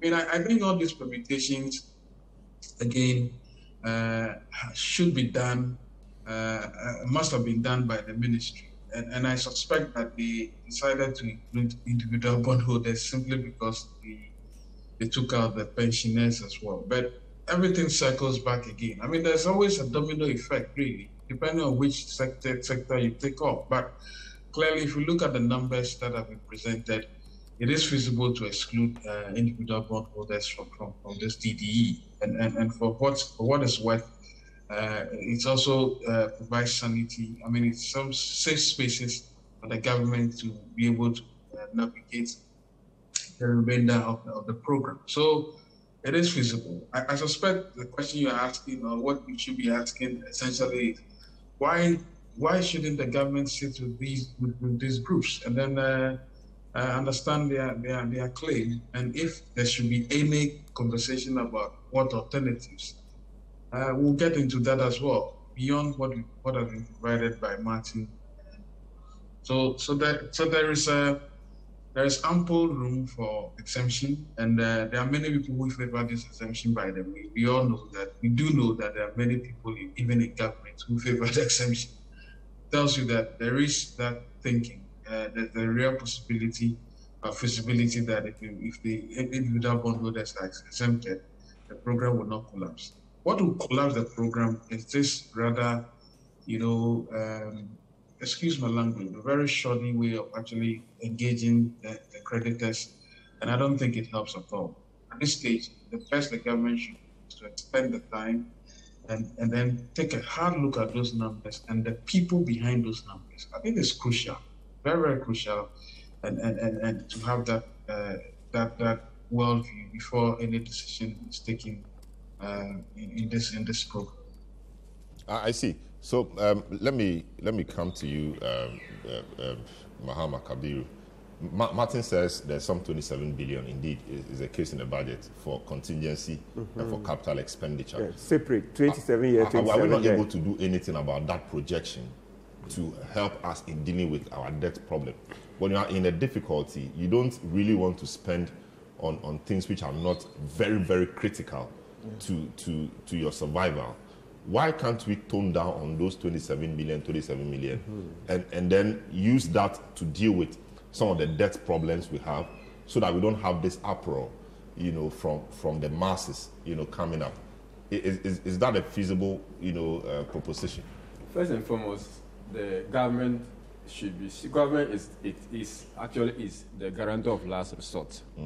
And that whenever you have challenges with your businesses, you fall back, even as private as they are, you fall back to government for support. And that's why private banks get capital support or liquidity support from government. That is why government Don't be distracted. I mean, let's go ahead. That is why that is why government come in whenever there are serious challenge with the economy. So I think it is in that right that I think that private businesses should see government as a partner, ally, and that when there's a challenge, they can raise genuine questions. They can question about expenditure. They can question about government lifestyle. They are very good concerns they can raise, but they should be forthcoming in the spirit of trying to build a nation. Because if Ghana collapses, their businesses are collapsing as well. Okay, if their businesses are collapsing, and again, government with this particular issue is fully aware that, look, banks are going to be affected, individuals are going to be affected. That's why government is setting up the stability fund. They are regulating forbearances in order to support the stability fund. The stability fund, just 15 billion. I said, where is stability for individuals? Yeah, so all those things, in fact, the government aware that it's going to hit individuals, especially bonds maturing 2023, as actually, initially, there was no interest accrual. but there's now interest accrued and payable, though in a capitalized form. It changes something. It's not payable. It is not immediately. No, but I'm saying but it's that in a capital form. yes. So it is money. It is money. Government has actually come to the table. Government has decided to come to the table in order to show that look, you have genuine concern. These are some of the things we can do. In fact, there's 2% tender fee payment for. I mean, please, somebody puts 10,000. Say give me 200. Please. That is what I'm saying. We are talking as if government hasn't taken a step. You haven't done taking any Government step. has not taken a step. And I'm trying to explain some of the things. If you say 2% is not enough, there can be a call for more. You get we it? don't want But this, if you are assuming that government is not doing anything, that is quite not being fair to government. But that said, that said, the issue about 2023 budget, of course, the name suggests a budget based on expectation of revenue. He has given a fair or conservative estimate of revenue. But capital expenditure includes arrears, okay? Some amount that are supposed to be cleared, okay? Projects that are so necessary for even the growth of even the economy as well. So if you say you are clearing capital expenditure, you are basically saying that your GDP growth, as it were, should come to standstill. The reverse is okay? True. You are saying your GDP growth should come to standstill. So that argument, you can say that, look, suspend some project, valid point, and that you can make some savings from that particular suspension of some of the project. It's a genuine call, okay? That under the crisis, Mr. Honze, let me make the point. Under the crisis, you can suspend some project, but be mindful of the fact that if we are just looking at 27 billion as a number, and we are contrasting that with what is owned by people, we'll get it wrong. Two, remember that under the budget, 30% base pay, which was not contemplated, has been added to the budget. Yes. Now, it is expenditure. Ahead of individual bondholders. It is expenditure. Look, we are doing as if the individual bondholders are sometimes different from these people who are earning salary. That is not. They are not distinct groups sometimes. So let us not behave that, look, individual bondholders are sitting somewhere, then salary workers are sitting somewhere, they are sitting in silos. That's not the case. Yes. So there are some overlapping, what do you call it, nature of these categories. So in essence, government will do something about the concerns they have. Government is doing, even the ministry, the information has even taken a look, at some of their projects. And that these are projects we need to, stand still, these are projects which are so necessary and we need to. The government is looking at all that. Very well. The issue is about payment to LEAP, and that we are trying to swap debts or democratize poverty. Or that issue. He is saying, look, you saying that he has read a constitutional provision, Article 36, that among other things says that you will need to take measures that will ensure the protection of the vulnerable in society. Okay, the latter part of the article as read.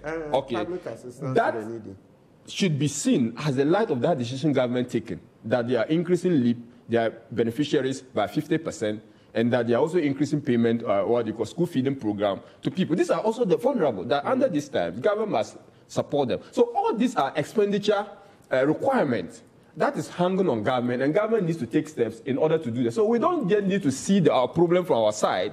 Of course, if it is hitting you, you feel it. You don't care what the neighbor does, but it's in the interest of nation building. Look, the management of the economy is much more Herculean than we are dealing with over 30 million people. He's dealing with 1.2 million people. And he's having sleepless nights, okay, as their convener. He's having sleepless nights because of the concerns of 1.2 million people. Can the president have to deal with their life? But they have they are forgotten about the 30 million people. If you are talking about the 30 million people, don't be doing. They are forgotten. They have all these people like numbers. He's trying to protect these people. So we shouldn't see that, look, we are doing things that are at variance with the interests of the public. In essence, government is working. In essence, government is working, and government will engage. Let me take a concluding remark on this from Doc. Doc, it's been quite a heated discussion. It's emotive because people's properties, people's monies are involved. You want to be exempted. Government also has a program to do. What should be the balance in conclusion? Well, I think that government should try as much as it could to ensure that the engagement is undertaken for many of the people who are still arguing or wanting to be exempted to meet halfway. I think that if it's properly, the engagement is properly handled, the negotiation is properly handled, we could come to some compromise with government. But that's a general. But for pensioners, they should not be put inside. If you want to take care, be protecting your unborn child, I don't see any parent who say, this my child is yet to be born, but I'm protecting the child, the yet unborn child, and you refuse to protect the child you have already brought up. These pension funds and the people yet to come on pension are unborn children. We are already born.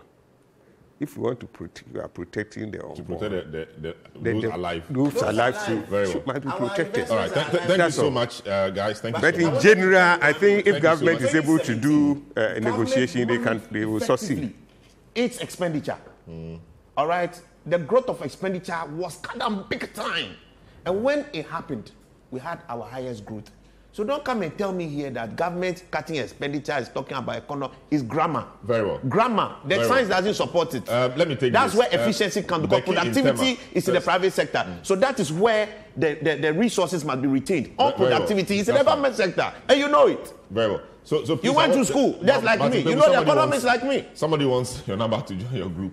That's Becky. They should go to Ghana, www.ghanaibf.com, and you register. Now We are all together. Okay. We are one. As Alex Dwayne said, this government is reckless. I tell you, if my investment Right now we are will 27,621. feel sad for me. I'm sure by the time I go, we hit All right. 30,000. All right, so we'll take more of your messages a bit later. And this is how we conclude this segment of this discussion. We'll look at our next topic in the next half, which has to do with the GES and the difficulties that some 8 students have had to go through, given the dismissal, their dismissal. Indeed, the president intervened. We'll look at all of that.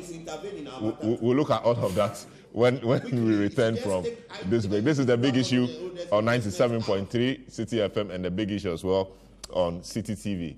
We'll be right back. We'll change the panel, or we'll refresh the panel. We'll refresh the panel and then we'll get back. Don't go away. You're welcome back to the big issue on 97.3 Citi FM and on Citi TV.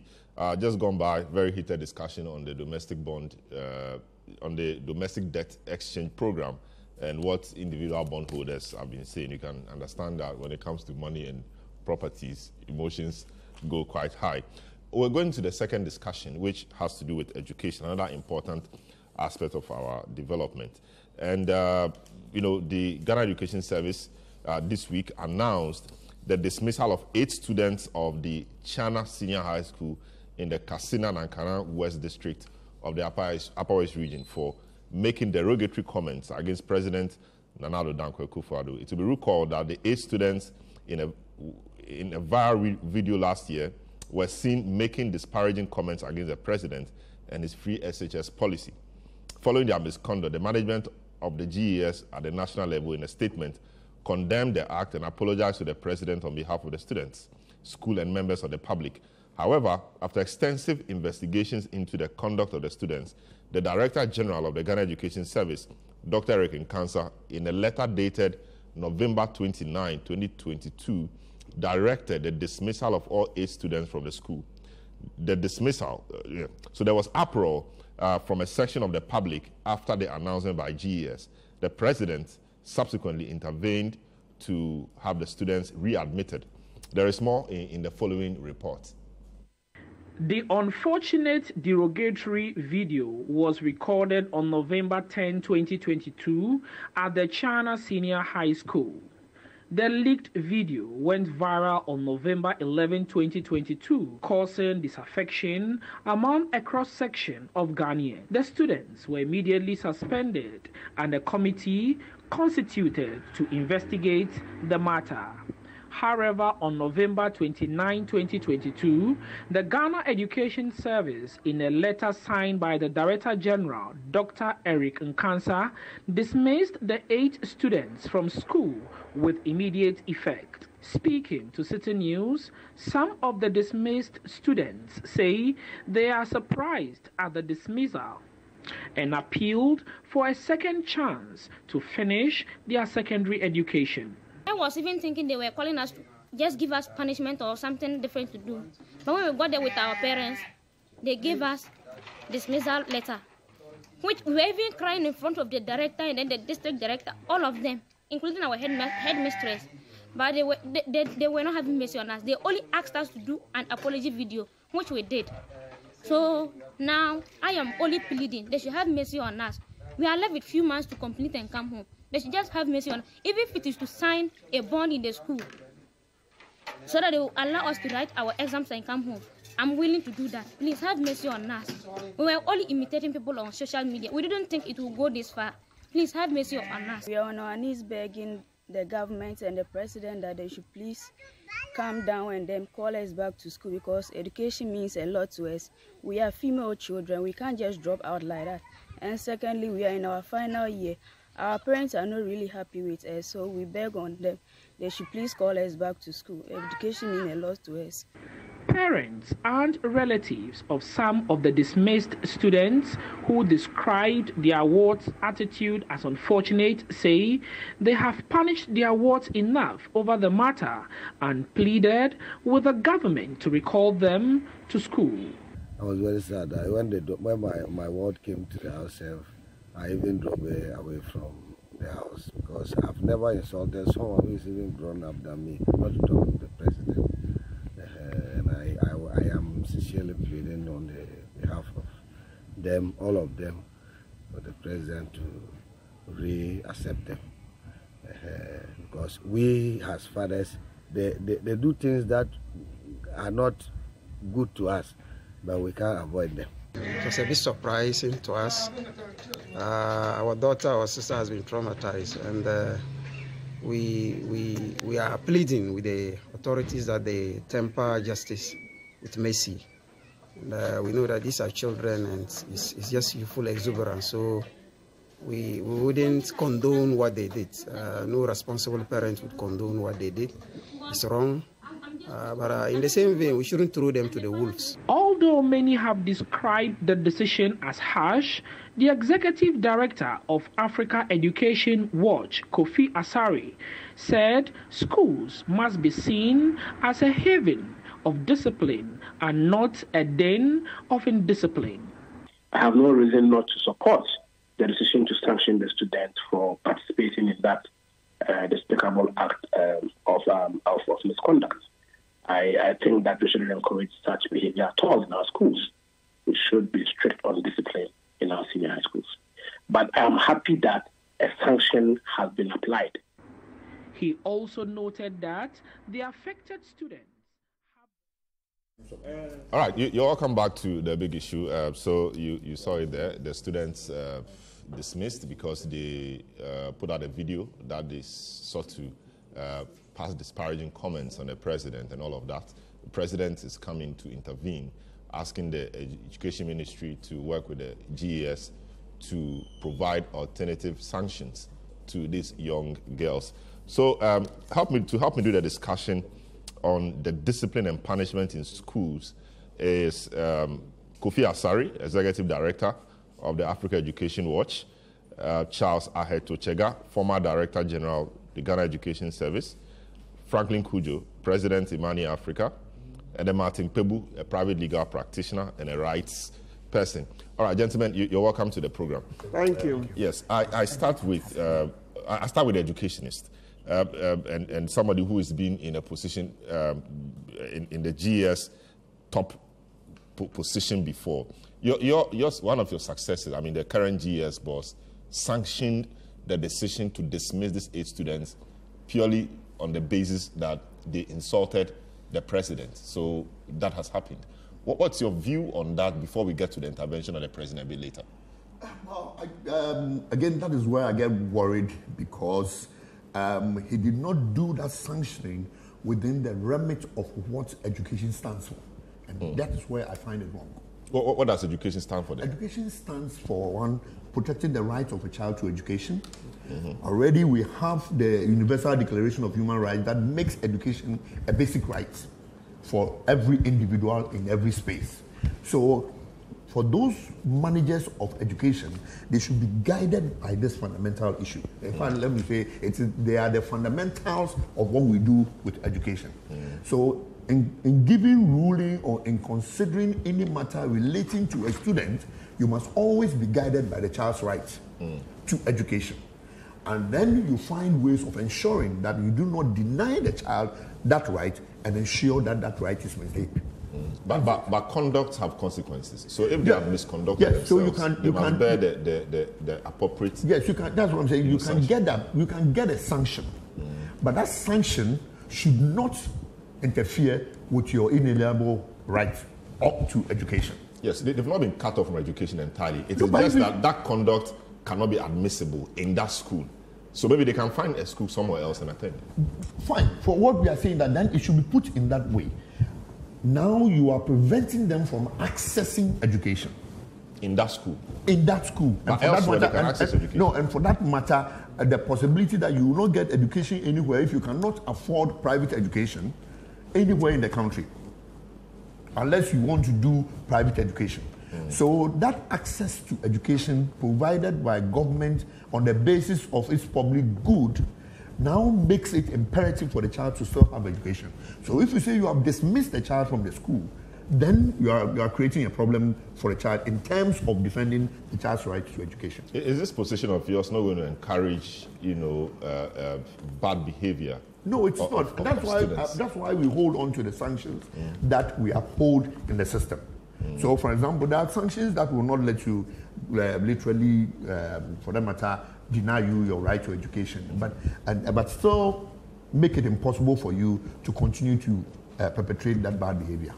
Yeah, I see. So okay, let me come to Kofi Asare. Kofi, you have been dealing with education matters for quite some time also.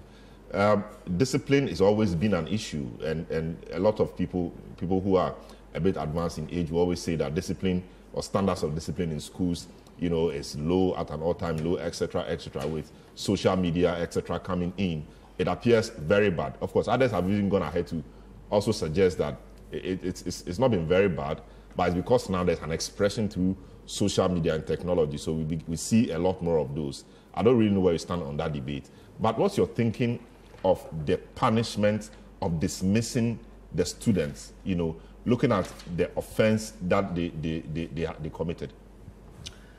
Thank you. I think that the right to education is a fundamental right, and as much as possible, citizens must ensure that every child of school-going age has an opportunity to enroll and complete a full cycle of education. And as a student and an ardent pursuer of the right to education for decades, I will be the last person to jubilate over the sanctioning of a student, especially when the sanction actually constricts or terminates in a way the student's right to education. Having said that, it is important for us to situate the right to education, within the regulations and the rules and the laws of the country, such that even as we enjoy education, we enjoy it within acceptable rules. Also, when such rules are broken, in enforcing same, we must enforce the rules within the context of law and also within the context of equity. We are of the opinion that the school and the management and also the board of the school, we are told, took a decision. And after they have gone through counseling of the students, school level disciplinary committee meetings, and then the board meetings. Then the board recommended to the Director General that the students, on the basis of the processes and the evidence that was adduced before them, should be dismissed. Without being privy to the report of the disciplinary committee, without being privy to the report of the school's board, which we are informed, or procedurally are supposed to recommend dismissal to the Director General, it would be premature on my part to say immediately the announcement was made that the announcement is illegal. I haven't seen the report. Perhaps the students may be third or fourth time offenders. Perhaps there are other dimensions to the whole issue that we are not even aware of. Perhaps there might have been some, so you normally would wait and then get the report on the DC proceedings. It's like going to court and a judge giving a ruling or a judgment. Okay? And you make a definitive pronouncement to dismiss the judgment or the ruling. Immediately it is made. When you have not even read, you've not gotten the judgment. A copy of the judgment. No. So we are mindful of that. And we are mindful of that for a reason, because we have followed up on several tens of disciplinary cases in this country. In 2020, there was a disciplinary case in one of the girls' schools in Ashanti region. The student was debordinized. We sat in Accra here, and then we chanted all our right-based slogans. Condemn the school authorities, everything. Now, when I went to the school personally, when I got there, I regretted going there. Yes. Because there was a history, a history which wasn't told in the letter. There was a history. A student, by the end of first year, had been suspended twice. You understand? And then second year, so the next line of punishment that could have been meted to that student for leading a demonstration over food, obviously was debordinization, because there was a history of insubordination and other acts which would not be available in the letter. So from that time, I have determined that if an administrative body within the sector takes a decision, I'll wait and then peruse the report and then make a proper determination on whether to criticize it or to review it, to see whether it is fair, whether it is lawful, you understand, or not. It is similar to the Ministry of Education planning to introduce a policy to make secondary education CCS. You haven't seen the policy. You haven't seen the policy, and then you go publicly, and then you criticize it because you heard the minister pronounce that the intention is to make secondary education 6 years. Pronounce it during the CHAS meeting in Koforidua last year. Then you go and criticize it. Is that how you do it? Because your emotions and your convictions tells you that the policy decision is knee-jerk. No. You take your time, get a copy of the policy, review it, and then on the basis of that, you can make a definitive pronouncement that, look, this thing you want to do is A, B, C, D, E. So we have requested for a copy of the disciplinary committee report from the Director General of GES. I personally spoke to him. And when the report is available, we will review the report and make our formal, because we haven't issued a formal official statement yet. The initial was preliminary. We will issue a formal statement on the processes and then the outcome. Not with the view to seeking justice for the girls, because the girls will definitely, they will definitely get justice, because we've seen a directive from the GES on the back of the president's intervention. And so the girls will definitely go back to school. But most importantly, to look at the issue of discipline beyond China. Because 2 years ago, it was Takrade. In between that period, we've seen too many cases of students using the mobile phone as a conveyor belt to misbehave. Either behave in a manner that is not consistent with the behavior of students or children, or use the same mobile phone to participate in examination malpractice or examination fraud. And so there's a bigger issue of indiscipline and how the framework for curbing indiscipline is very weak and non-functional due to, among others, unnecessary interference by actors outside the school environment. So I want us to situate this issue of China within the broader issue of indiscipline. Why are the girls saying those things they are saying? Why? I won't repeat anything in that statement. But there's only one thing I can ask. Why would the girls say that we want to use the president's head for ritual? Why would girls talk like that? It's because, among others, we adults have been speaking in an unguided manner in the media. We speak anyhow because of politics. And the children are learning how we speak. The impunity and the lack of decorum in our speech, our public speech, is what our children are learning in the schools.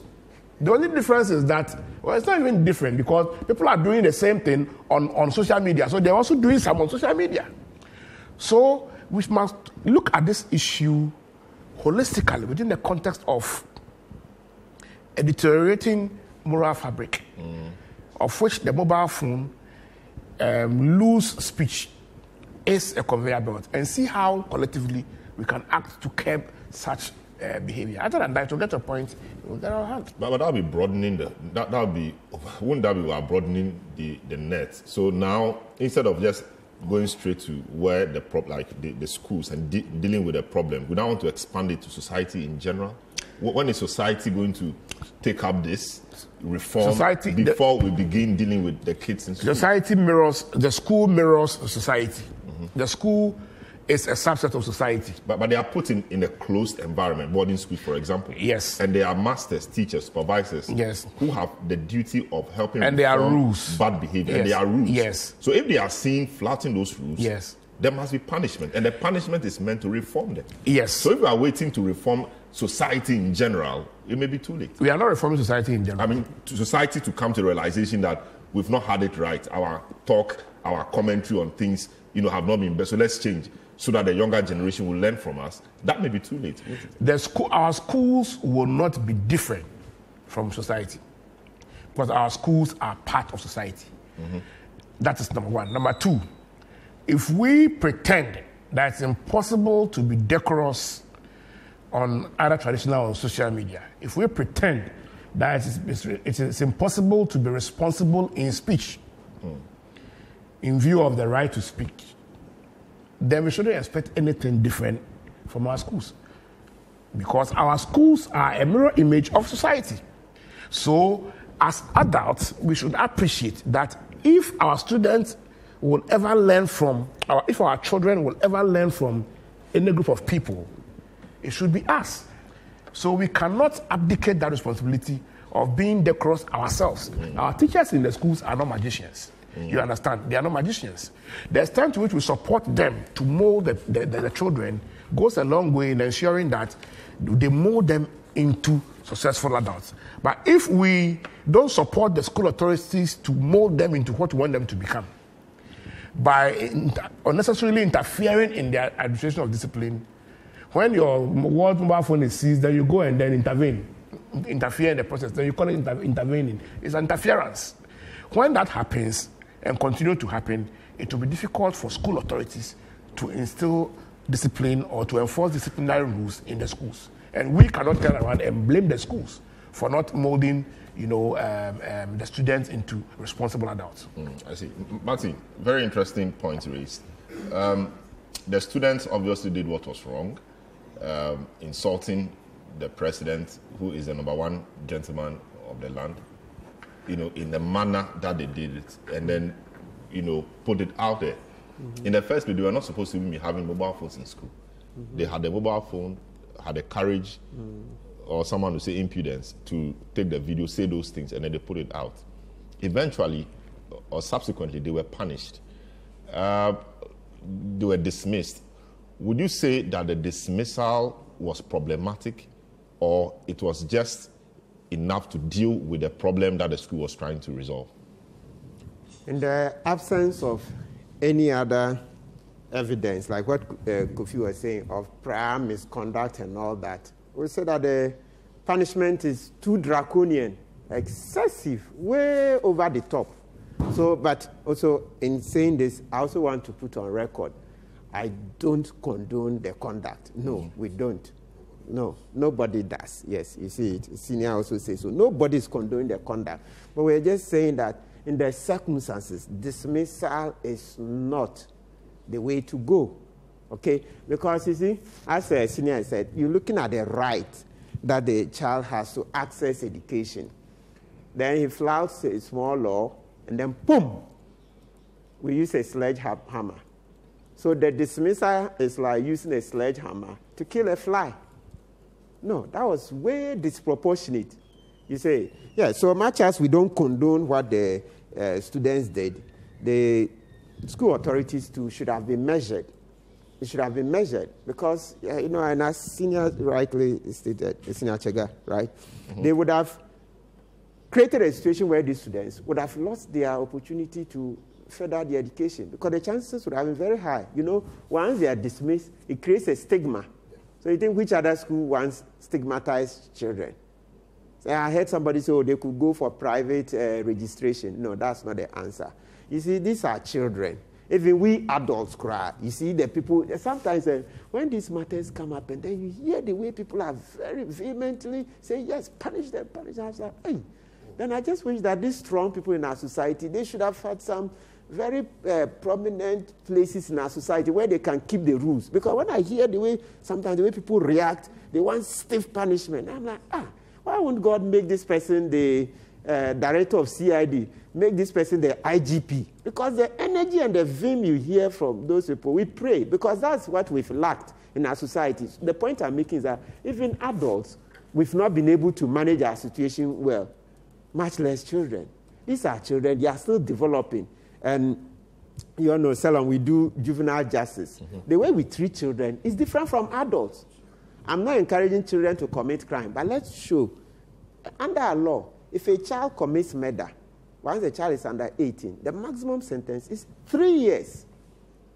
Robbery, all the serious offenses we have, the only one they haven't stated there is treason. But all the serious offenses, 3 years, because a child should be given the opportunity to develop. A child should be given the opportunity to develop. They are still developing. If you look, you find judges, great judges who have said, look, what is it about 21? Age 21, that's suddenly when a child, you know, Ghana, a lot of the time we put 18, then for certain things 21. So what does the 21st birthday do automatically? What does it do? No, sometimes a child can even turn 21 and still not develop well. So that's how come in some jurisdictions they take it on case by case. When the child is involved in the crime, they will evaluate the child to see the maturity and all that. So please, I'm begging. I think we should give the children a second chance. I know a lot of adults who were suspended in school. Today they are occupying great positions all over. They reformed. Right? Yes, and some even were dismissed. But today, lots of adults. So sometimes I think our approach to deviance sometimes is a bit draconian as a society. I see. Yes. Mr. Haidushega, what is the disciplinary, is there a code of conduct, you know, for schools, and how does that look like? What is the punishment or sanction, for example, for what the kids or these students, you know, might have done or did? What should be the commensurate punishment? Should it be dismissal, or, you know, it should be something else? Does the code say that if you insult an elderly person or somebody of that nature, you go home forever? Is that what the code says? There is no secondary school rule that directly mentions that in its rule. Insult somebody and you are dismissed. It's not in it. The school rules and regulations deal with I won't say normal behavior, behavioral issues in terms of the school as a society.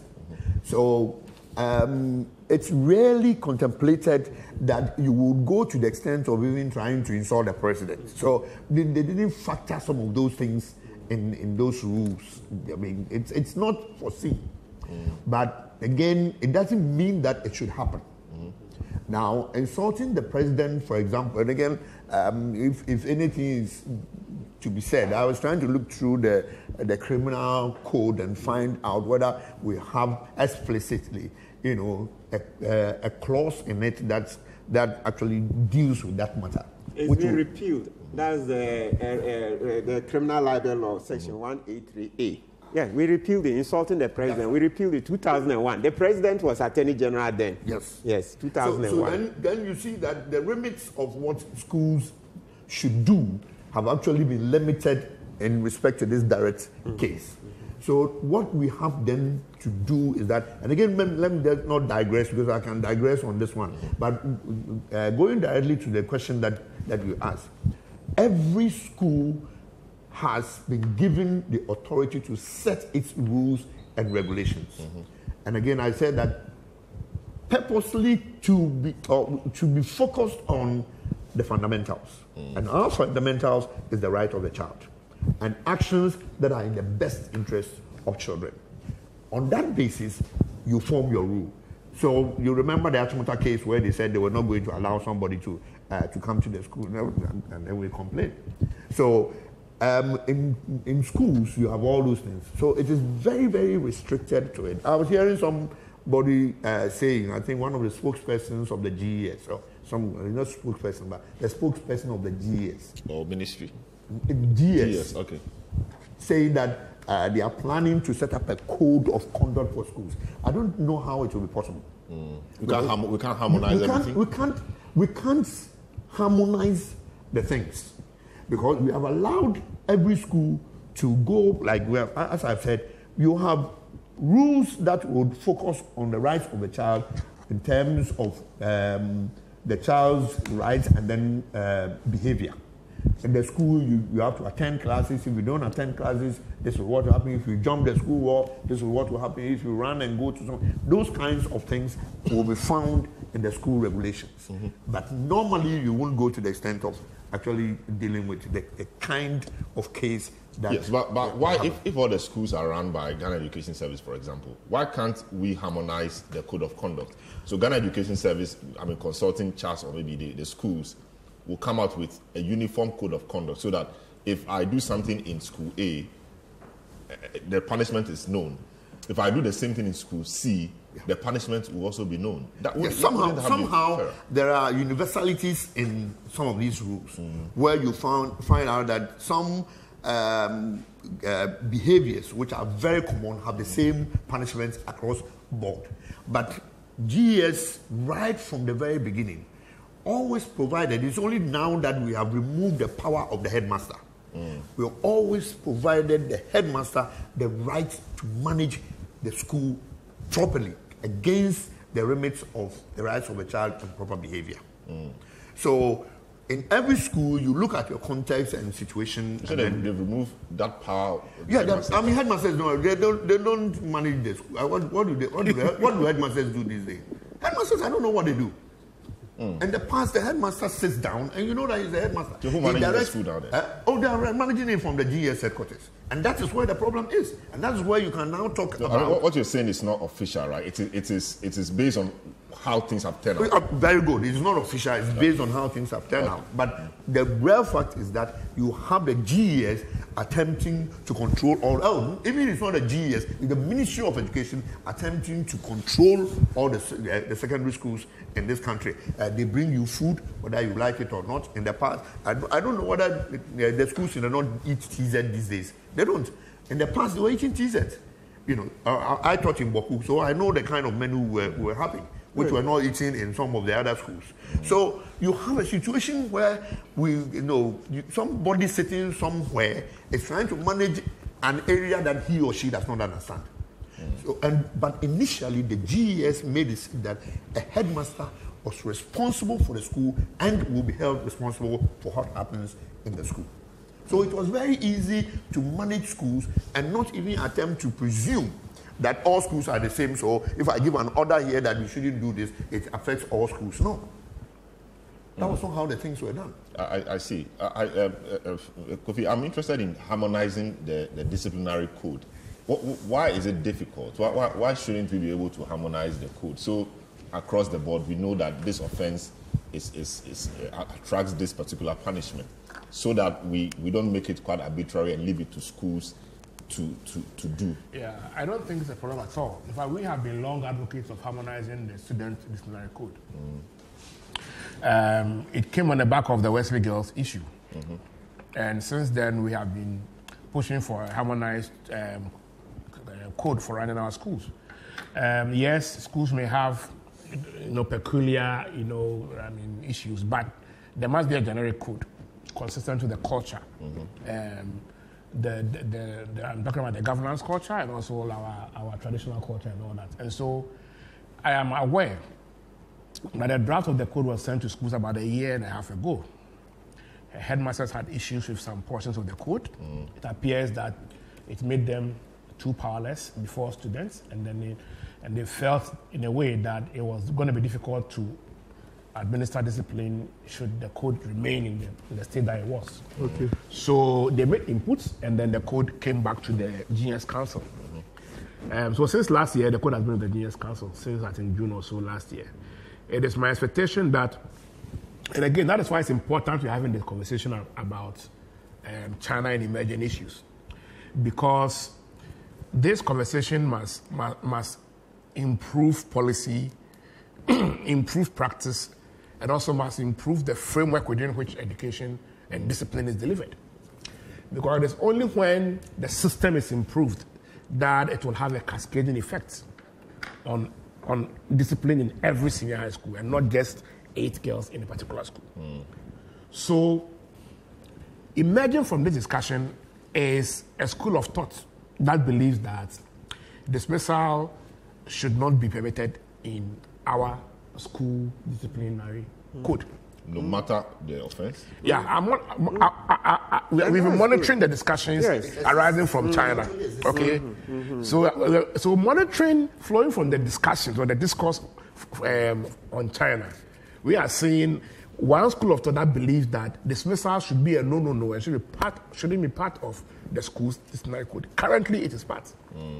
Okay?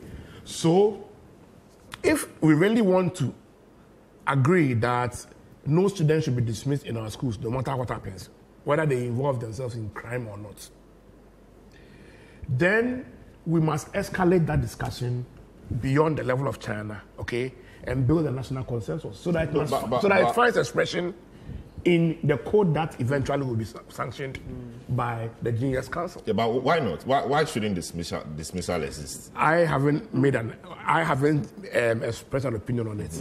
I don't think this forum is a forum to explain whether dismissal is good or not. Because that would be another 1 week of discussion. But what I'm saying is that we see a modicum of of ideas tilting towards the angle where some Ghanaians believe that dismissals or dismissal as a sanction should not exist in our schools' disciplinary code. I see. People's problem with China is, among others, the fact that you can't dismiss a student because the student has a right to education, and dismissing the student can truncate their right to education. And also, which is true, because if they are not able to afford private education, then they may drop out. Okay, even deburdensization can truncate someone's right to education, because if you deburdenize a student in China, because we've discussed deburdensization with authorities in China and how impossible it is, because it is in the middle of nowhere. There's no private place you can go and rent and continue your school in China, in the Katana and Canada part. So the modernization is not even an option. We had that discussion. So that school doesn't have day students, is that it? That student might be indigenous, okay, but indigenous who live around, you understand. But if you attend my school, Benkum Senior High School, and you are demodernized, from Benkum to Mafin, it's about 6, 7, or 10 kilometers. It's not an easy journey, depending on where you are living. So some schools are located in areas where if you're a day student, it becomes very, very difficult. And economics might end up making you drop out. So we must have a discussion on whether we think deburdensization has the potential of truncating one's right to education, and also the extent to which dismissal is relevant on our disciplinary codes or on our books in schools. I think that is another important dimension, because this will feed into the work that the Genius Council is doing to validate and approve a new code for our schools. But let me just add a little bit to this point. Now, on dismissal, just as Kofi said, we still have dismissal on our code, but we made it impossible, and maybe not impossible, very difficult for you to dismiss.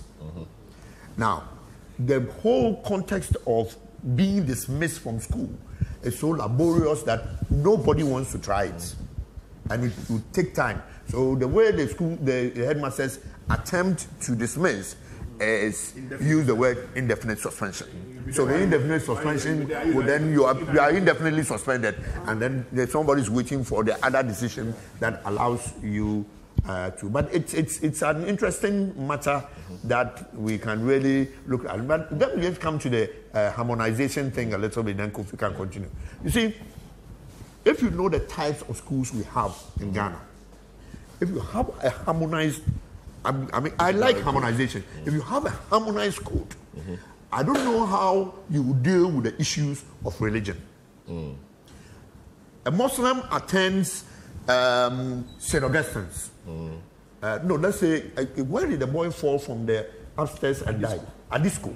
Oh, God, okay, fine. So a Muslim attends at this school, and it's time for church service. And the guy is doing hanky-panky things, he's dodging, and the master is coming because he has not gone to church. The master is coming and he jumps and he falls and he dies. Now, how will you deal with that one?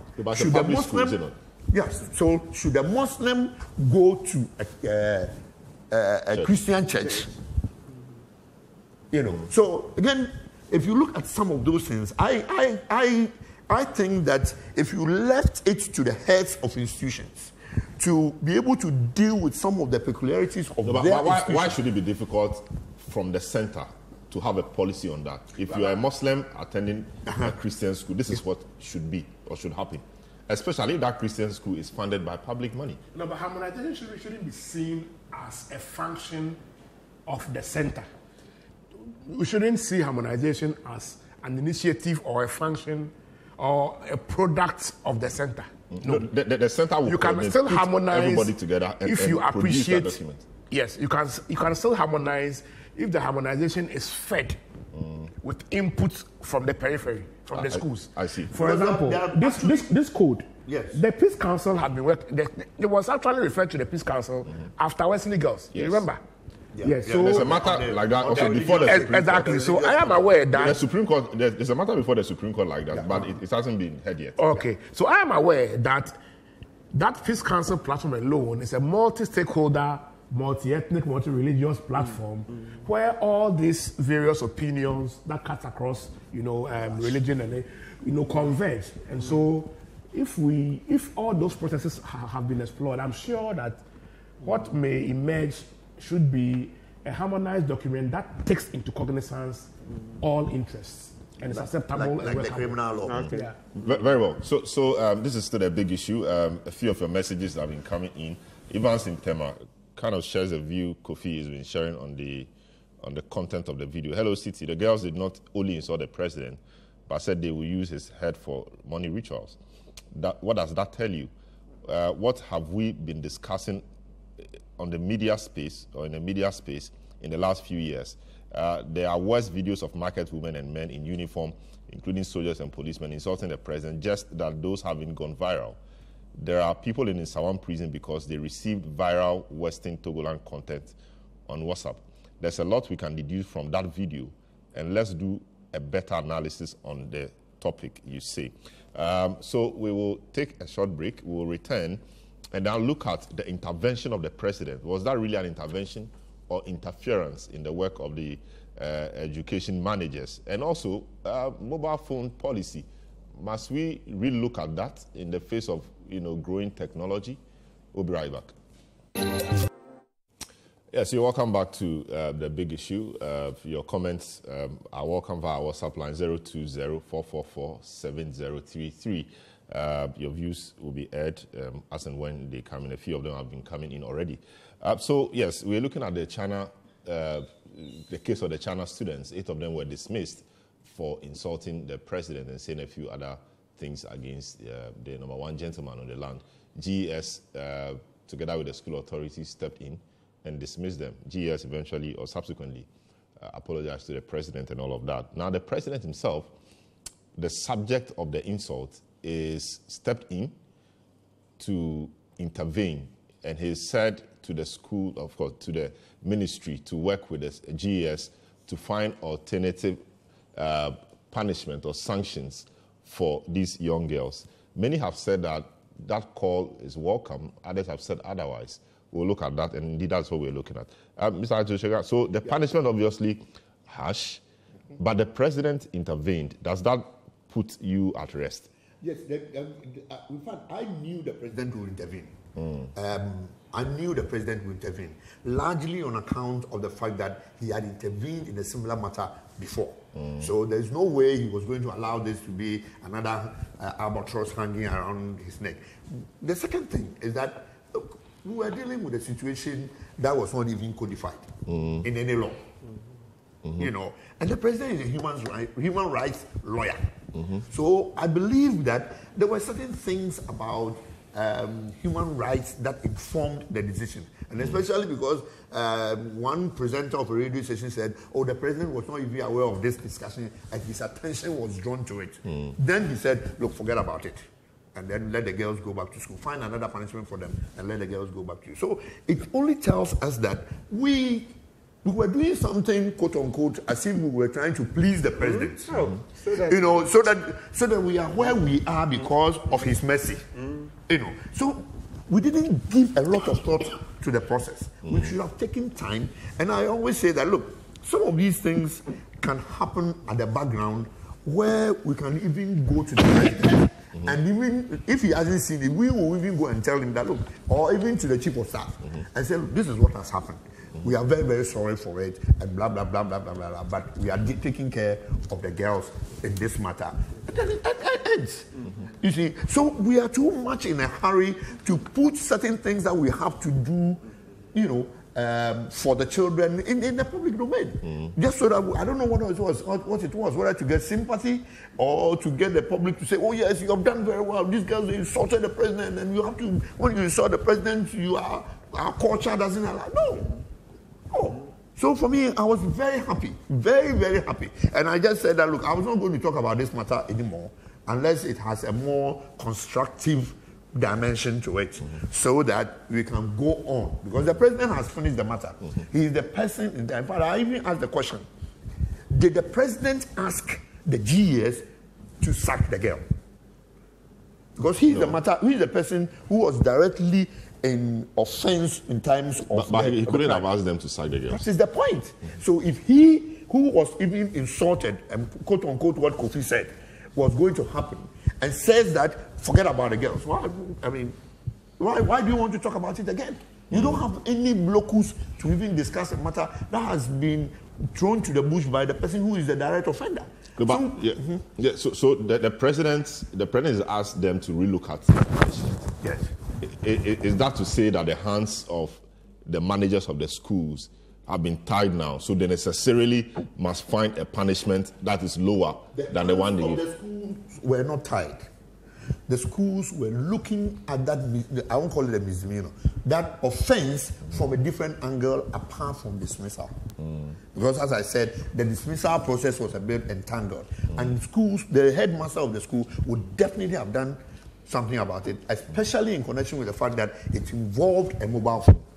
I see. So we have all of those dimensions, and we really jumped the gun by attempting to do something if the president will. I see. Martin, the Ghana Education Service says that they have referred the matter back to the disciplinary committee of the school because it was a decision of the disciplinary committee. Can the disciplinary committee come back and say that we've looked at the matter again, 360 degrees, but we think that the punishment we meted out to the girls was appropriate, given everything? Can they say that irrespective of the intervention of the president? So theoretically, as a theoretical answer, yes. But practically, once the president is spoken, the number one gentleman, I think they would factor that into their considerations. Yeah, they will factor it in. Because then that would, I'm just imagining, wow, that would create a big problem, right? Yeah, it would be such an embarrassment. Apart from affecting the rights of the girls, it would be such an embarrassment to the whole country. So I think that largely that shouldn't happen because he said it, and we all support that. At least let the girls get the education, punish them in a way that will help them to reform, and at the same time be able to get the education. But do we need a president to be intervening or stepping into situations like Mr. Aduchega said? This is not the first time. He did a similar one, and so he knew that it was going to happen. Must the president be intervening in matters like this, where there's a ministry, there's GES, there's a school authority? You know, must the president be intervening in these matters? Or is it a case that the people put there to manage those situations are doing such a bad job that the president himself will have to descend from where he is to be micromanaging these tiny, tiny situations? You see, sometimes we all get it wrong. Sometimes, because as I said, I can't just imagine how this thing came through the whole system, and yet it came out publicly. So it happens. We just look at it and say that sometimes we all get it wrong. But the president himself has been getting it wrong. You see it. You look at it. The president who has thousands of advisors. You know, Jubilee House alone, there are 995, right? Presidential staffers, well, of course, right? Ministers who advise him. You see now we have the domestic debt exchange on our hands. It's a problem. When we complained about Oforiatta, sack Oforiatta, he's defied all of us. He's keeping Oforiatta in. Turns that when it comes to common sense, we all think the president has got it wrong. So it just tells you that there's something wrong in our society. And so we should, by all means, continue talking because we need to reform. And we need to run, we need to develop very fast. So for me, yes, the fact that he's intervened and the fact that Senior Chega is brought out, that there was an earlier one he did and the rest, it should be an indication to the managers of the schools and the Ghana Education Service that they should set up. They should set up. It's embarrassing. I see. Very embarrassing. So, Kofi, the intervention of the president, you obviously think is quite problematic. Why do you think that the president perhaps shouldn't have intervened or his intervention shouldn't have been in this manner? I sympathize with the president, unfortunately, because he happened to be at the center of this. But the fact is that the offense is not insulting the president. That is not the offense that was considered at the school level. If you engage in a conduct that brings dispute to the school, okay, you are sanctioned for offensive conduct. You have offended the school, brought the name of the school into dispute. So you are not being punished because you insulted the president.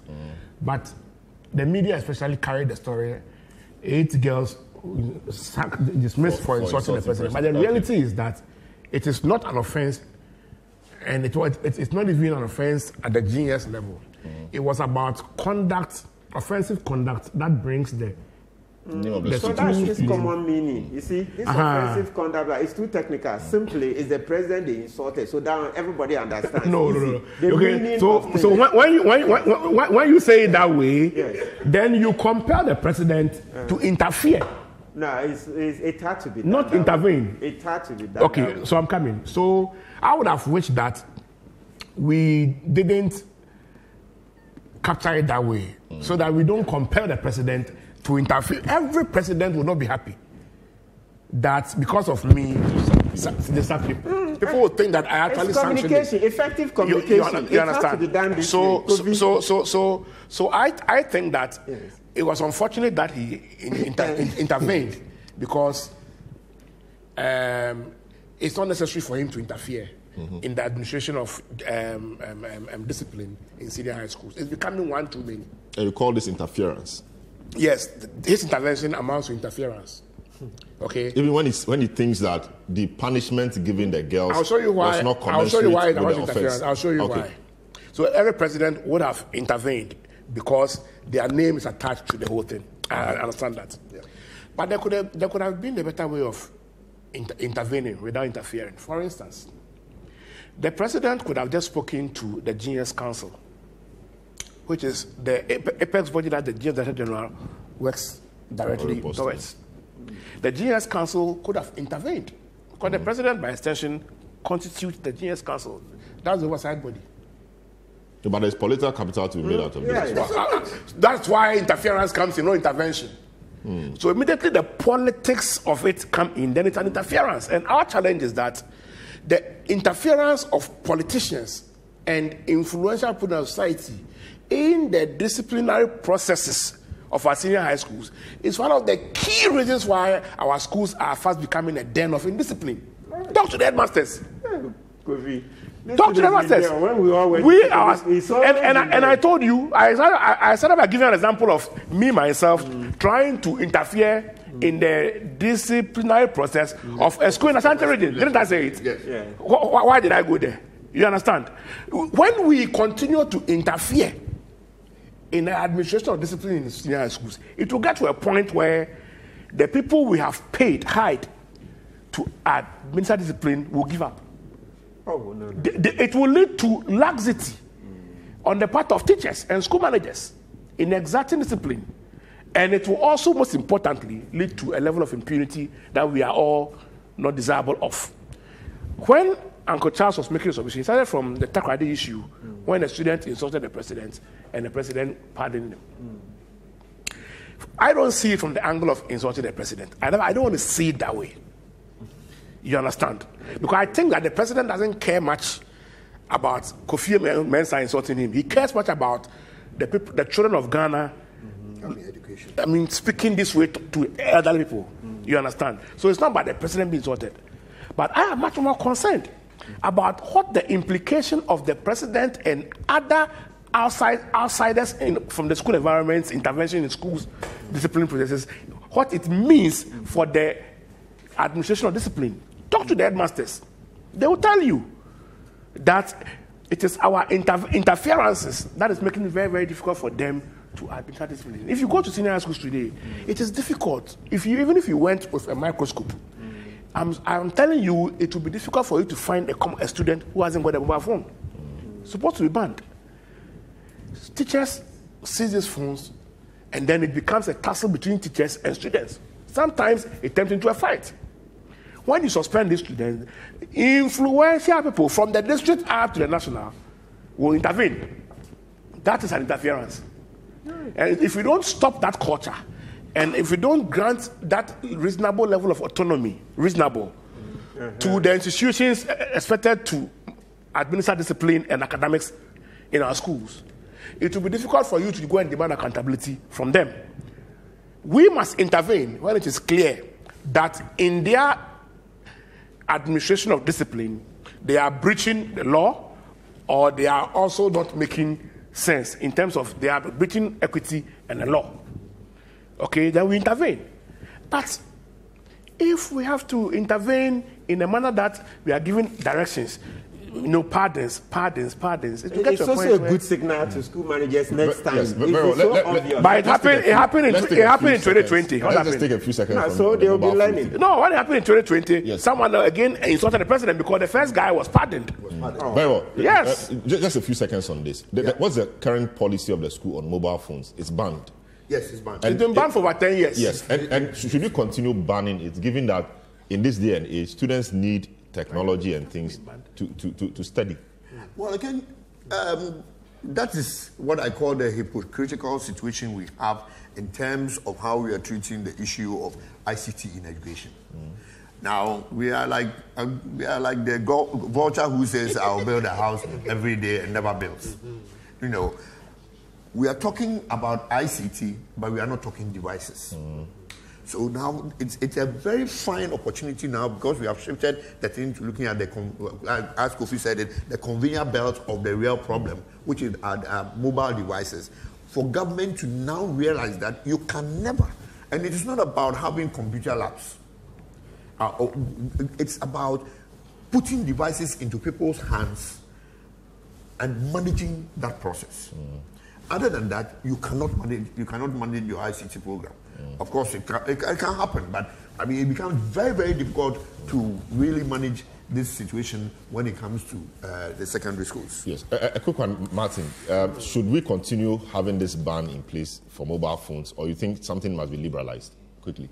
Yeah. So listen, I think that we need to discuss it further, because on one hand, we need them to be able to use the devices to be able to learn. But then the question of abuse. So I'm thinking, if you work in the sector more, is it possible that, okay, you come with your device, like the way those days we had the chemistry lab, like the labs and the rest. Maybe there are times that you will use, then you return it. So it's not like it's in the dormitory, so there are midnight, unfettered access and all that. Would they bring it at all? So let Kofi answer that question. Yeah, quickly. Because we can do middle of the road. Because even in China, let me quickly add this. In China, where technology is all, and they've banned children. It's not every time you have access to games and the rest. And it's working, so we can do it. Let's go. Okay. I think the solution is that we can ban the use of mobile gadgets on campuses. As it is now. As it is. I mean, I think we can ban it. If we want to ban it, we can ban it. Yeah.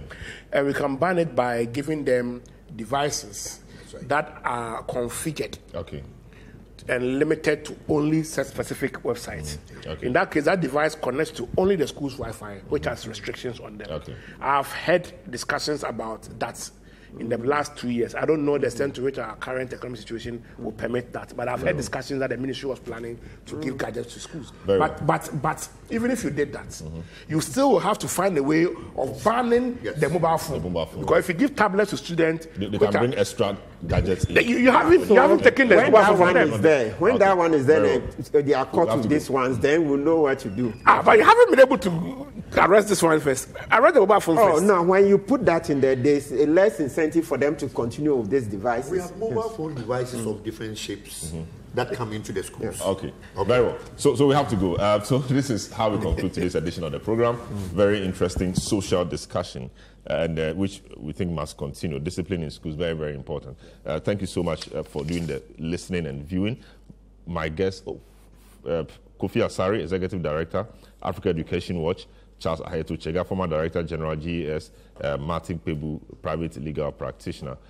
Thank you so much, guys, for making time for us this afternoon. So this is how we conclude this day's edition of the program. My name is Salom Adunu. We'll see you some other time next week. Keep watching Citi TV and keep listening to Citi FM.